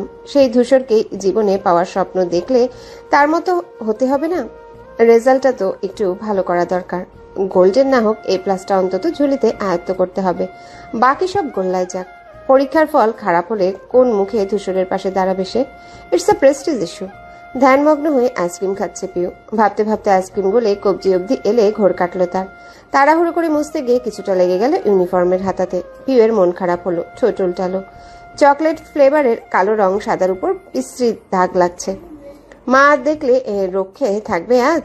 আজ একটু আগে আগেই এলো কলেজে। ক্লাস শুরু হয়নি এখনো, এই তো সবে 9:50 বাজে। এত সকাল, সাথে শীতের সময়, অথচ পিউয়ের অদ্ভুত ইচ্ছে জাগলো আইসক্রিম খাওয়ার। লাগুক তাতে ঠান্ডা, হোক সর্দি, বসে যাক গলা, তবুও পিউ খাবে। ইচ্ছেকে দমিয়ে রাখতে নেই। এই আইসক্রিম খাওয়া যদি ধূসর বা সাদিব দেখতো, দুঃখ ছিল কপালে। অবশ্য সাদিব সুন্দর করে বলতো সে কখনো পিউয়ের উপর চোটপাট দেখেনি, কিন্তু ধূসর তেরে মেরে এসে এক ঝটকায় কেড়ে নিত আইসক্রিম।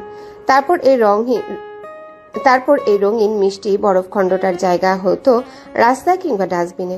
সঙ্গে বাজখায় ধমক খেয়ে গাল ফোলাতে হতো পিউকে। কি একটা অবস্থা! এরকম ধমক সমক খেয়েও কি করে ওই মানুষটাকে ভালোবাসলাম আমি? পিউ নিজেকে শুধালো। বরাবরের মতোই উত্তর এলো, অনুভূতি অনুভূতি। পিউ লম্বা নিঃশ্বাস ফেললো।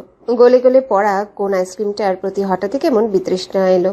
খেতে ইচ্ছা না করায় পাশের ময়লার বিনে ফেলে দিল। ভাল লাগছে না কিছু। কাল ধূসর তার টিচার পাল্টে ফেলার ঘোষণা দিয়েছে। বাবার কানে কথাটা এখনো যায়নি। গেলে কি হবে কে জানে।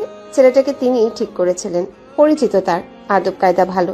বছরের মাথায় ধূসর বদলে ফেললো যে এটা শুনলে উনি রাগ করবেন না। এমনিতে পিউয়ের খারাপ লাগছে না। ধূসর তো তার মন্দ চাইবে না কোনোদিনও। এই কথা ধূসর নিজে বললেও সে বিশ্বাস করবে না। ধূসর যদি একটা গণ্ডমূর্খকে ধরে এনেও বলে, নে আজ থেকে তুই এর কাছে পড়বি, পিউ তাতেও রাজি। শুধু চিন্তা একটাই, বাবার সঙ্গে ধূসর ভাই ঝামেলা না হয়। এদের ঝামেলার পাল্লা যত ভারী হবে, ধূসরকে পাওয়ার পথ সংকীর্ণ হবে তার।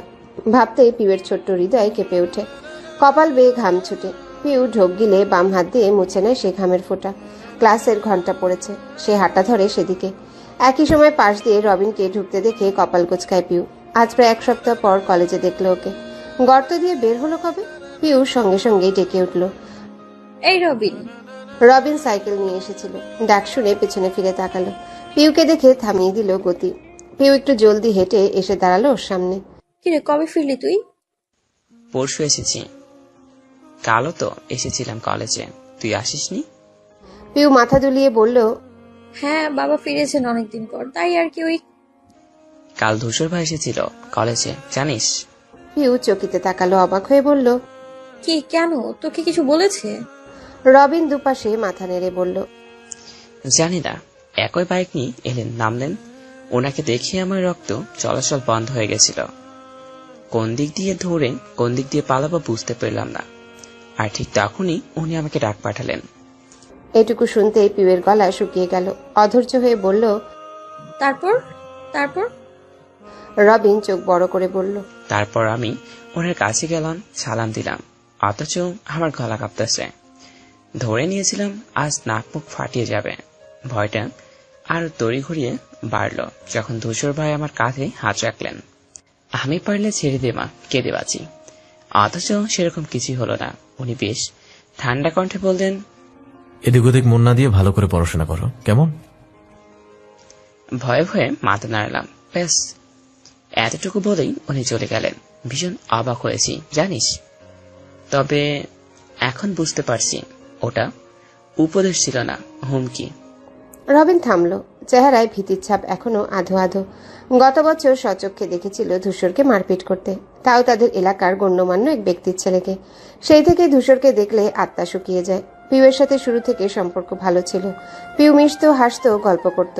এত কাছাকাছি থেকে রবিনের কিশোর মন পড়ে গেল প্রেমে। ভেবেছিল পিউ একই রকম পছন্দ করে ওকে। সেই সাহস থেকেই প্রেমপত্র দিয়েছিল সেদিন। অথচ কি হলো? সেই মাসুল হিসেবে পরাণ হাতে নিয়ে ছোটাছুটি করছে। রবিন কষ্ট নিয়ে শ্বাস টানল। পিউ তখন গভীর চিন্তায়। প্রথম দিন ধূসরের হম্বিতম্বির সঙ্গে আজকের এই ঘটনার মিল পেল না। এত সহজে এত অল্প কথায় ধূসর মিটিয়ে নিল বিষয়টা। রবিন বলল, আমি একটা প্রতিজ্ঞা করেছি, বুঝলি? পিউ ধ্যান ভেঙে তাকায়, কালো মুখ ছোট করে শুধায়, কি? লাইন মারার আগে চেক করে নেব মেয়েদের বড় ভাইটাই আছে নাকি। যদি ধূসর ভাইয়ের মতো বড় ডেঞ্জারাস ভাই থাকে তবে নেটওয়ার্ক সেখানে কাটা। পিউয়ের সবে সবে হওয়া মন খারাপটা এক ধাপ বাড়িয়ে দিল রবিন। ইহজগতে তার সব থেকে বিশ্রী লাগা শব্দটাকে ব্যবহার করে বিগড়ে দিল মেজাজ। নাক চোখ কুচকে তাকালো পিউ। খেপে টেপে একাকার হয়ে বলল, খবরদার রবিন, ধূসর ভাইকে আমার ভাই বলবি না, একদম খুব খারাপ হয়ে যাবে কিন্তু। পিউয়ের হঠাৎই চেতে যাওয়ায় ভরকালো রবিন ভীষণ অবাক হয়ে বলল, ওমা, কেন? ধূসর ভাই তো তোর পরেরটুকু উচ্চারণ করার আগে ওর কাঁধে শক্তপোক্ত চর বসালো পিউ। ভেবাচাকা খেয়ে তাকালো রবিন। পিউ ফুঁসে উঠে বলল, সাদিক ভাই আরো ছোট হবেন, পড়াশোনা তো করছেন এখনো। আমার আওয়াজ পেয়ে তাকালেন স্যার। শুভ্র হেসে বললেন, এসো। আমি ঢুকলাম, গিয়ে বসলাম প্রতিদিনকার জায়গায়। স্যার শুধালেন, কি খবর, কেমন আছো? ভালো আছি স্যার, আপনি? এই তো। তোমার চুলের এই অবস্থা কেন পিউ? আমি লজ্জা পেলাম। অগোছালো চুলে হাত বুলিয়ে মিনমিনিয়ে বললাম, ঘুমিয়ে পড়েছিলাম একটু। স্যার মুচকি হেসে বললেন, তাও খারাপ লাগছে না দেখতে। যাকগে, কি পড়বি আজ? কেমিস্ট্রি? স্যার ভ্রু নাচালেন। আমি বললাম, আপনার যা ইচ্ছা। রসকসহীন রসায়ন বইটা স্যারের দিকে এগিয়ে দিলাম। স্যার পাতা উল্টাতে উল্টাতে আমার দিকে তাকালেন, বললেন, তুমি তো কেমিস্ট্রিতে ভালো, রিয়েল লাইফেও ভালো নাকি? আমি কথাটার অর্থ বোঝার চেষ্টা করলাম। পরপর কিছু বলতে যেয়ে হঠাৎ চোখ পড়লো দরজায়, ধূসর ভাই দাঁড়িয়ে এদিকেই চেয়েছিলেন। আমি তাকানো মাত্রই গটগটিয়ে রুমে ঢুকে গেলেন নিজের। ওনাকে দেখে একটু অবাক হয়েছি। উনি তো এই সময় থাকেন না বাড়িতে, এলেন কেন এখন? স্যার পরে তাগাদা দিলেন। মনোনিবেশ না চাইতেও চলে গেল ওইদিকে। টানা 1.5 ঘন্টা পড়ার পর অব্যাহতি মিলল। পড়াশোনা শেষ করে নিচে নামলাম। স্যার চলে গেছেন ততক্ষণে। বসার ঘরে তখন চায়ের আসর বসেছে সন্ধ্যাবেলার। আয়োজনে আমাদের বাড়ির মহিলা সদস্যরা। আমি গিয়ে বসলাম আপুর পাশে। আপু জিজ্ঞেস করলো, চা খাবি? আমি মাথা দোলাই। আপু কাপ ভর্তি চা এগিয়ে দিল। সামনের সোফায় আম্মু, মেজমা, ছোট মা, সেজমা গল্প জুড়েছেন। ছোট মা তার প্রিয় সিরিয়ালের খলনায়িকাকে বকাঝকা করলেন কতক্ষণ। পাশে ছোটাছুটি করে খেলছে রাদিফ আর রিক্ত। এর মধ্যে ধূসর ভাই নেমে এলেন নিচে। ওনাকে দেখে মেজমা বললেন, চা খাবি ধূসর? আমি আর চোখে ওনার দিকে তাকালাম। শ্যামলা বর্ণ মুখে চাপ দাড়িওয়ালা এই লোকটাকে দেখে হৃৎপিণ্ড কেমন কেমন করে উঠলো আমার। নতুন নয়, এরকম প্রত্যেকবারই হচ্ছে। ধূসর ভাই বললেন, না। তারপর সরাসরি আম্মুকে শুধালেন। পিও টিউটরের ফোন নাম্বার আছে না তোমার কাছে? সবার মনোযোগ ওনার দিকে ঘুরে গেল। আম্মু উত্তর দিলেন, হ্যাঁ আছে তো, কেন? ধূসর ভাই গুমট কণ্ঠে ঘোষণা দিলেন, ওকে ফোন করবে, বলে দেবে কাল থেকে যেন আর পড়াতে না আসে। সবে সবে চুমুক দেওয়া চাটা জিভ পুড়িয়ে দিল আমার। ছোটখাটো ছ্যাঁকা খেলেও মন মস্তিষ্ক সব ওনার দিকে নিবদ্ধ হলো। হঠাৎ স্যারকে মানা কেন করব? ছোট মা বললেন। ধূসর ভাই অনুষ্ণ স্বরে বললেন, এসব আমার মাথায় আছে ছোট মা, কারণ ছাড়া বলছি না নিশ্চয়ই। পিওর পড়াশোনায় ক্ষতি হোক এমন কিছু আমি করব কি? সেজমা বললেন, কিন্তু ওকে পড়াবে কে? তুই? কথাটা বলার সময় সেজমায়ের চোখ মুখ ঝলকে উঠলেও আমার মুখমণ্ডল শুকিয়ে গেল। ভীতে হলাম, আবার ওনার পড়াশোনার কথা কেন উঠছে? উফ। ধূসর ভাই বললেন, না, তোমাদের এত চিন্তা করতে হবে না, আমার এক বন্ধু আছে, ও সে পড়িয়ে যাবে। এরপর বক্তব্য শেষ করে চলে গেলেন। যেভাবে এসেছিলেন সেভাবেই। আমরা প্রত্যেকে বিভ্রান্ত হয়ে চেয়ে রইলাম। মেজমা বললেন, কি যে হয় ছেলেটার? আম্মু নিশ্চিন্ত কণ্ঠে বললেন, যা হবে ভালোই হবে। ধূসর যখন দায়িত্ব নিয়েছে আমার আর চিন্তা নেই। যাই, ফয়সালকে বারণ করে দেই, আর এই মাসের বেতনটাও নিয়ে যেতে বলি। বলা মাত্র আম্মু উঠেও গেলেন স্যারকে ফোন করতে। মোটামুটি পরিবেশটা স্বাভাবিক হলেও আমিও অস্বাভাবিক মনে রইলাম। খুব গভীর ভাবে ভাবলাম, ধূসর ভাইয়ের মতিগতি সুবিধের নয়। আকস্মিক আমার স্যারের পেছনে পড়ার কারণ তো একটা আছেই অবশ্যই। সূর্য উঠে আলো ফুটে সকাল হয়। শুরু হয় পিউয়ের ব্যস্ততম জীবন। 10টা থেকে কলেজ আর 4টা থেকে কোচিং। এরপরে আবার সন্ধ্যা 6টা থেকে প্রাইভেট টিউটরে এক গাদা পড়া। সামনে ধেয়ে আসছে এইচএসসি তাণ্ডব। ভালো রেজাল্ট চেয়ে বসে আছে সবাই। প্রত্যেকের এক কথা, A+ চাই পিউ। কিন্তু এর পিছনে শ্রমটা যে দেয় সেই বুঝে। উচ্চ মাধ্যমিকে A+, 4টিখানি কথা, তা আবার বিজ্ঞান বিভাগ নিয়ে। পরীক্ষার কথা ভাবলে পিউয়ের হাত পা ঠান্ডা হয়ে আসে। তাদের শিকদার বাড়িতে জ্ঞাতি গোষ্ঠীর মধ্যে সব থেকে ভালো রেজাল্ট ধূসরের। এমনকি কোনো ক্লাসে সেকেন্ড অবধি হয়নি সে, সবসময় ফার্স্ট। জেলা পর্যায়ে উঠে গেছিল ধূসরের নাম। সেই ধূসরকে জীবনে পাওয়ার স্বপ্ন দেখলে তার মতো হতে হবে না? রেজাল্টটা তো একটু ভালো করা দরকার। গোল্ডেন না হোক, A+টা অন্তত ঝুলিতে আয়ত্ত করতে হবে। বাকি সব গোল্লায় যাক। পরীক্ষার ফল খারাপ হলে কোন মুখে ধূসরের পাশে দাঁড়াবে সে? It's a prestige issue.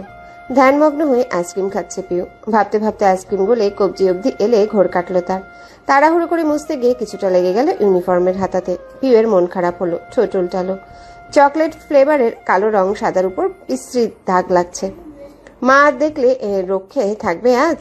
আজ একটু আগে আগে এলো কলেজে। ক্লাস শুরু হয়নি এখনো, এই তো সবে 9:50 বাজে। এত সকাল, সাথে শীতের সময়, অথচ পিউয়ের অদ্ভুত ইচ্ছে জাগলো আইসক্রিম খাওয়ার। লাগুক তাতে ঠান্ডা, হোক সর্দি, বসে যাক গলা, তবুও পিউ খাবে। ইচ্ছেকে দমিয়ে রাখতে নেই। এই আইসক্রিম খাওয়া যদি ধূসর বা সাদিব দেখতো, দুঃখ ছিল কপালে। অবশ্য সাদিব সুন্দর করে বলতো সে কখনো পিউয়ের উপর চোটপাট দেখেনি, কিন্তু ধূসর তেরে মেরে এসে এক ঝটকায় কেড়ে নিত আইসক্রিম। তারপর এই রঙিন মিষ্টি বরফ খণ্ডটার জায়গা হতো রাস্তায় কিংবা ডাস্টবিনে। সঙ্গে বাজখায় ধমক খেয়ে গাল ফোলাতে হতো পিউকে। কি একটা অবস্থা! এরকম ধমক সমক খেয়েও কি করে ওই মানুষটাকে ভালোবাসলাম আমি? পিউ নিজেকে শুধালো। বরাবরের মতোই উত্তর এলো, অনুভূতি, অনুভূতি। পিউ লম্বা নিঃশ্বাস ফেললো। গলে গলে পড়া কোন আইসক্রিমটার প্রতি হঠাৎ কেমন বিতৃষ্ণা এলো। খেতে ইচ্ছা না করায় পাশের ময়লার বিনে ফেলে দিল। ভাল লাগছে না কিছু। কাল ধূসর তার টিচার পাল্টে ফেলার ঘোষণা দিয়েছে। বাবার কানে কথাটা এখনো যায়নি। গেলে কি হবে কে জানে। ছেলেটাকে তিনি ঠিক করেছিলেন, পরিচিত, তার আদব কায়দা ভালো। বছরের মাথায় ধূসর বদলে ফেললো যে এটা শুনলে উনি রাগ করবেন না। এমনিতে পিউয়ের খারাপ লাগছে না। ধূসর তো তার মন্দ চাইবে না কোনোদিনও। এই কথা ধূসর নিজে বললেও সে বিশ্বাস করবে না।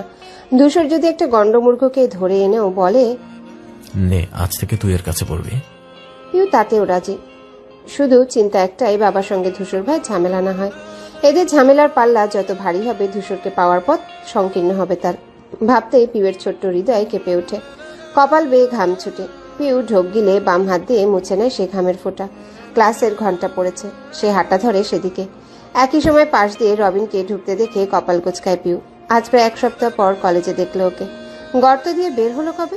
পিউ সঙ্গে সঙ্গেই ডেকে উঠল, এই রবিন। রবিন সাইকেল নিয়ে এসেছিল। ডাক শুনে পেছনে ফিরে তাকালো। পিউকে দেখে থামিয়ে দিল গতি। পিউ একটু জলদি হেঁটে এসে দাঁড়ালো ওর সামনে। কিরে, কবে ফিরলি তুই? পরশু এসেছি। কালও তো এসেছিলাম কলেজে, তুই আসিসনি? পিউ মাথা দুলিয়ে বলল, হ্যাঁ, বাবা ফিরেছেন অনেকদিন পর, তাই আর কি। ওই কাল ধূসর ভাই এসেছিল কলেজে, জানিস? পিউ চকিতে তাকালো, অবাক হয়ে বলল, কি, কেন, তোকে কিছু বলেছে? রবিন দুপাশে মাথা নেড়ে বলল, জানি না। একই বাইক নিয়ে এলেন, নামলেন। ওনাকে দেখে আমার রক্ত চলাচল বন্ধ হয়ে গেছিল। কোন দিক দিয়ে ধরে কোন দিক দিয়ে পালাবো বুঝতে পারলাম না। আর ঠিক তখনই উনি আমাকে ডাক পাঠালেন। এটুকু শুনতেই পিউয়ের গলা শুকিয়ে গেল। অধৈর্য হয়ে বলল, তারপর? তারপর? রবিন চোখ বড় করে বলল, তারপর আমি ওনার কাছে গেলাম, সালাম দিলাম, অথচ আমার গলা কাঁপতেছে। ধরে নিয়েছিলাম আজ নাক মুখ ফাটিয়ে যাবে। ভয়টা আরো তড়ি ঘুরিয়ে বাড়ল যখন ধূসর ভাই আমার কাঁধে হাত রাখলেন। আমি পারলে ছেড়ে দে মা, কেঁদে বাঁচি। অথচ সেরকম কিছুই হলো না। উনি বেশ ঠান্ডা কণ্ঠে বললেন, এদিক ওদিক মন না দিয়ে ভালো করে পড়াশোনা করো, কেমন? ভয়ে ভয়ে মাথা নাড়লাম। ব্যাস এতটুকু বলেই উনি চলে গেলেন। ভীষণ অবাক হয়েছি জানিস। তবে এখন বুঝতে পারছি ওটা উপদেশ ছিল না, হুমকি। রবিন থামলো। চেহারায় ভীতির ছাপ এখনো আধো আধো। গত বছর সচক্ষে দেখেছিল ধূসরকে মারপিট করতে, তাও তাদের এলাকার গণ্যমান্য এক ব্যক্তির ছেলেকে। সেই থেকে ধূসরকে দেখলে আত্মা শুকিয়ে যায়। পিউয়ের সাথে শুরু থেকে সম্পর্ক ভালো ছিল। পিউ মিশতো, হাসতো, গল্প করত। এত কাছাকাছি থেকে রবিনের কিশোর মন পড়ে গেল প্রেমে। ভেবেছিল পিউ একই রকম পছন্দ করে ওকে। সেই সাহস থেকেই প্রেমপত্র দিয়েছিল সেদিন। অথচ কি হলো? সেই মাসুল হিসেবে পরাণ হাতে নিয়ে ছোটাছুটি করছে। রবিন কষ্ট নিয়ে শ্বাস টানল। পিউ তখন গভীর চিন্তায়। প্রথম দিন ধূসরের হম্বিতম্বির সঙ্গে আজকের এই ঘটনার মিল পেল না। এত সহজে এত অল্প কথায় ধূসর মিটিয়ে নিল বিষয়টা। রবিন বলল, আমি একটা প্রতিজ্ঞা করেছি, বুঝলি? পিউ ধ্যান ভেঙে তাকায়, কালো মুখ ছোট করে শুধায়, কি? লাইন মারার আগে চেক করে নেব মেয়েদের বড় ভাইটাই আছে নাকি। যদি ধূসর ভাইয়ের মতো বড় ডেঞ্জারাস ভাই থাকে তবে নেটওয়ার্ক সেখানে কাটা। পিউয়ের সবে সবে হওয়া মন খারাপটা এক ধাপ বাড়িয়ে দিল রবিন।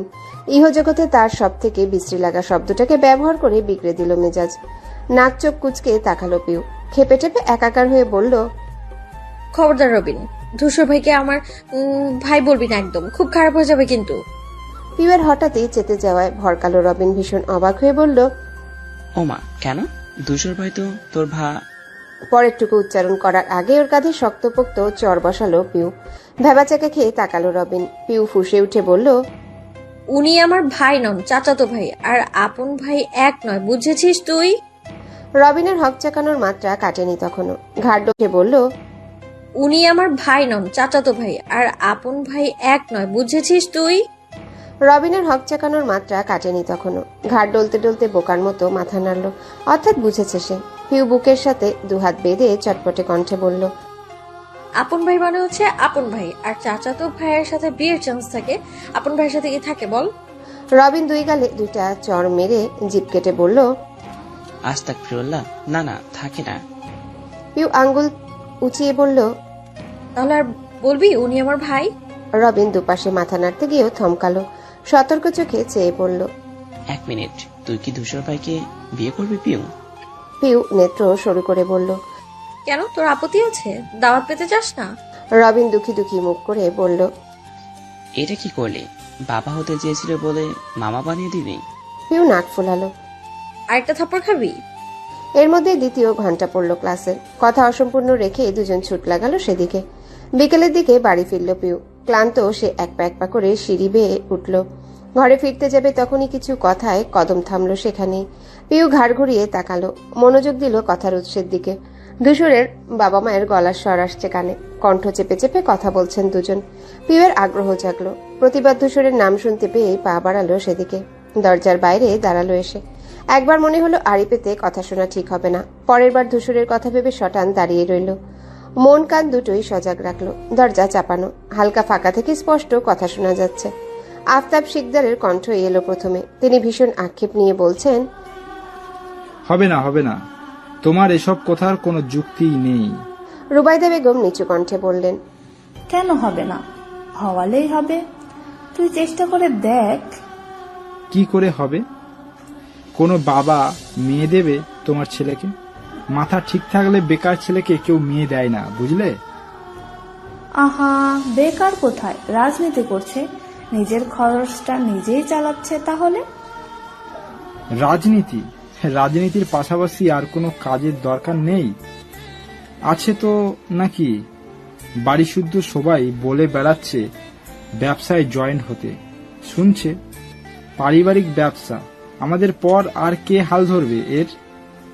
সাদিব নিজের ইচ্ছে মতো প্রফেশন বেছে নিয়েছে, ওটা তাও মানা যায়, সম্মানের কাজ। কিন্তু তোমার ছেলে মারপিট করে বেড়ায় রাস্তায়, পথে ঘাটে স্লোগান দেয় মিছিলের নামে। একটা কথা কানে তোলে না আমার, সবসময় গা ঝাড়া হাব ভাব। আমি তো এখন আর কিছু বলাই ছেড়ে দিয়েছি, শুধু তথস্থ থাকতে হয়। এই বুঝি তোমার ছেলে একটা কাণ্ড ঘটালো, আর ভাইয়েরা সব হামলে পড়লো আমার উপর। আমি কিছুতেই বুঝতে পারি না, আমার মতো এরকম মানুষ যার নামে কোনো দিন কেউ বলতে পারে না একটা ঝামেলায় জড়িয়েছি, কারোর সাথে ঝগড়ায় নেমেছি, সেই মানুষের ছেলে এতটা বেপরোয়া কি করে হলো? কার ছেলেও? কথায় কথায় কথাটা বললেও মাথায় বাজ পড়ল রুবাইদা বেগমের। সাংঘাতিক রকম তেতে বললেন, কি বললে তুমি? তুমি শেষমেশে আমাকে নিয়ে সন্দেহ করছো? আফতাব শিকদার নির্বোধ বনে তাকালেন। আকাশ থেকে পড়ে বললেন, তা কখন বললাম? পাগল হলে? এই তো একটু আগেই বললে কার ছেলেও বলনি, কি বোঝাও এ দিয়ে? আফতাব শিকদার মাথায় হাত দিয়ে বললেন, হে আল্লাহ, এই মা ছেলের যন্ত্রণায় আমার নিঘাত অ্যাটাক ফ্যাটাক হয়ে যাবে। রুবাইদা বেগম কাদো কাদো কণ্ঠে বললেন, হ্যাঁ, সে তো বলবেই। বিয়ের পর থেকে সেবা শুশ্রূষা করে এখন বদনামের ভাগিদারও হচ্ছি, সাথে টানছ আমার নিষ্পাপ ছেলেটাকেও। পিউ মুখ ভ্যাংচালো। ধূসরের পাশে নিষ্পাপ শব্দটা শুনে অতিষ্ঠ ভঙ্গিতে দুপাশে মাথা দোলালো। এই ছেলে নিষ্পাপ হলে সে তো দুধের শিশু।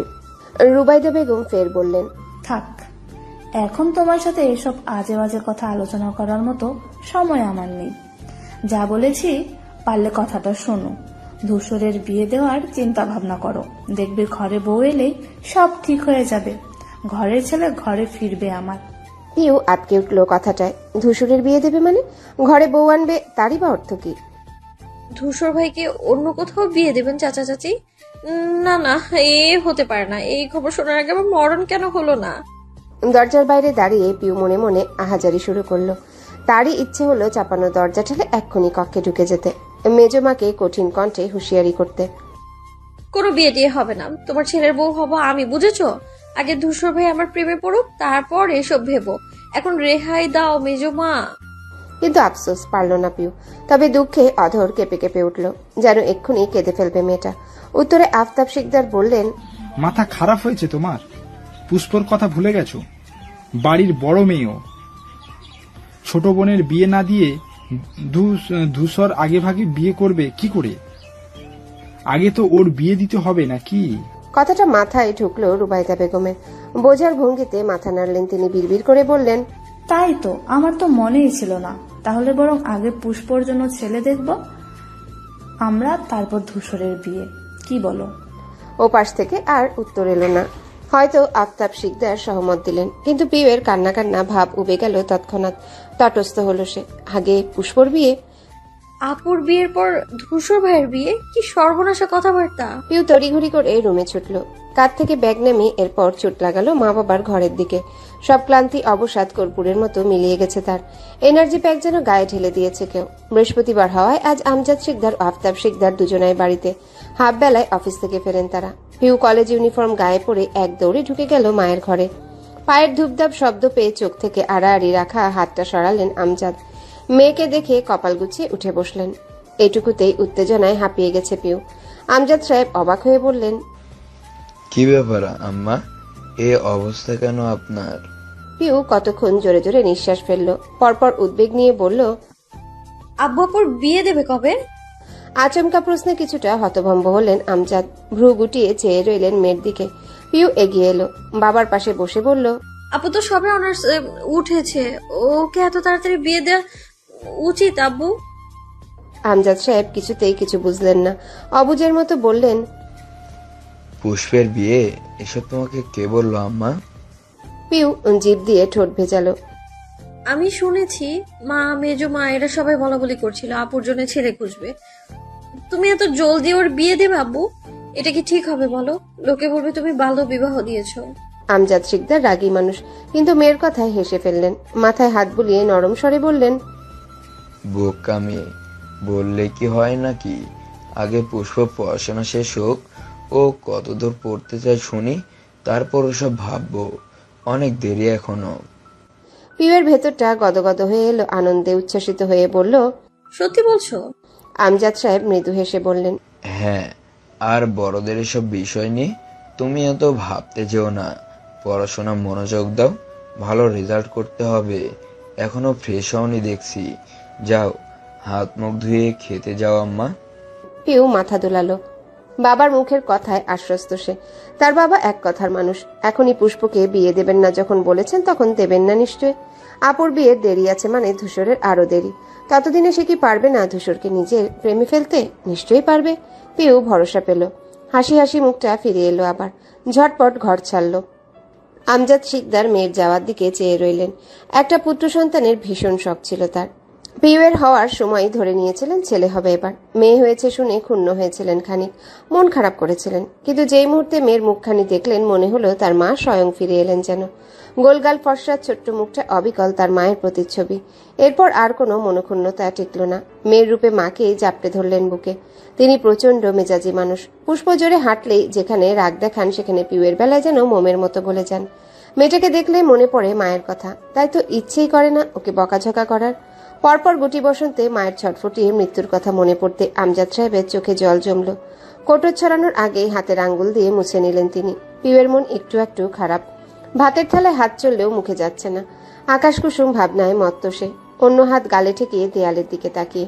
এই যে একটু আগে বাবার কাছে গিয়ে বোনের বিয়ে আটকালো, এটা একটু স্বার্থপরতা হয়ে গেল না? যদি না পেছনে ধূসরের বিয়ের কথা উঠতো, তবে কি এত লাফিয়ে চড়িয়ে যেত বাবার কাছে? উল্টে বোনের বিয়ের আনন্দে হই হই করে মেতে উঠত। কসমেটিক্স লেহেঙ্গায় ভরে ফেলত ঘর। পিউ মুখ ফুলিয়ে শ্বাস ফেলল। প্রেমে পড়ে ছ্যাঁচড়ার সাথে সাথে স্বার্থপরও হয়ে যাচ্ছে সে। ঠিক তখনই পিঠের উপর চড় বসালেন মিনা বেগম। ব্যথার সঙ্গে ভয়ে মুচড়ে উঠল পিউ। বিস্মিত হয়ে মায়ের দিকে তাকালো। খেতে বসেছিস কখন? তাড়াতাড়ি খা, আজ ধূসরের বন্ধু আসবে না তোকে পড়াতে। আজ কেন মা? একেবারে শনিবার থেকে আসতো। মিনা বেগম চোখ পাকালেন। চুপ কর, ধূসর বলে গেছে আজ থেকেই পড়াবে। পিউ স্পৃহায় খাবার মুখে তুলল। কোন রকমে খেয়ে দিয়ে উঠে দাঁড়াতে রিক্ত এসে আগলে ধরল হাত। মুখে বেজে পড়া আধবুলিতে আবদার করল, পিপু চলো না কেলি। পিউ ক্লান্ত কণ্ঠে বলল, এখন না সোনা, স্যার গেলে তার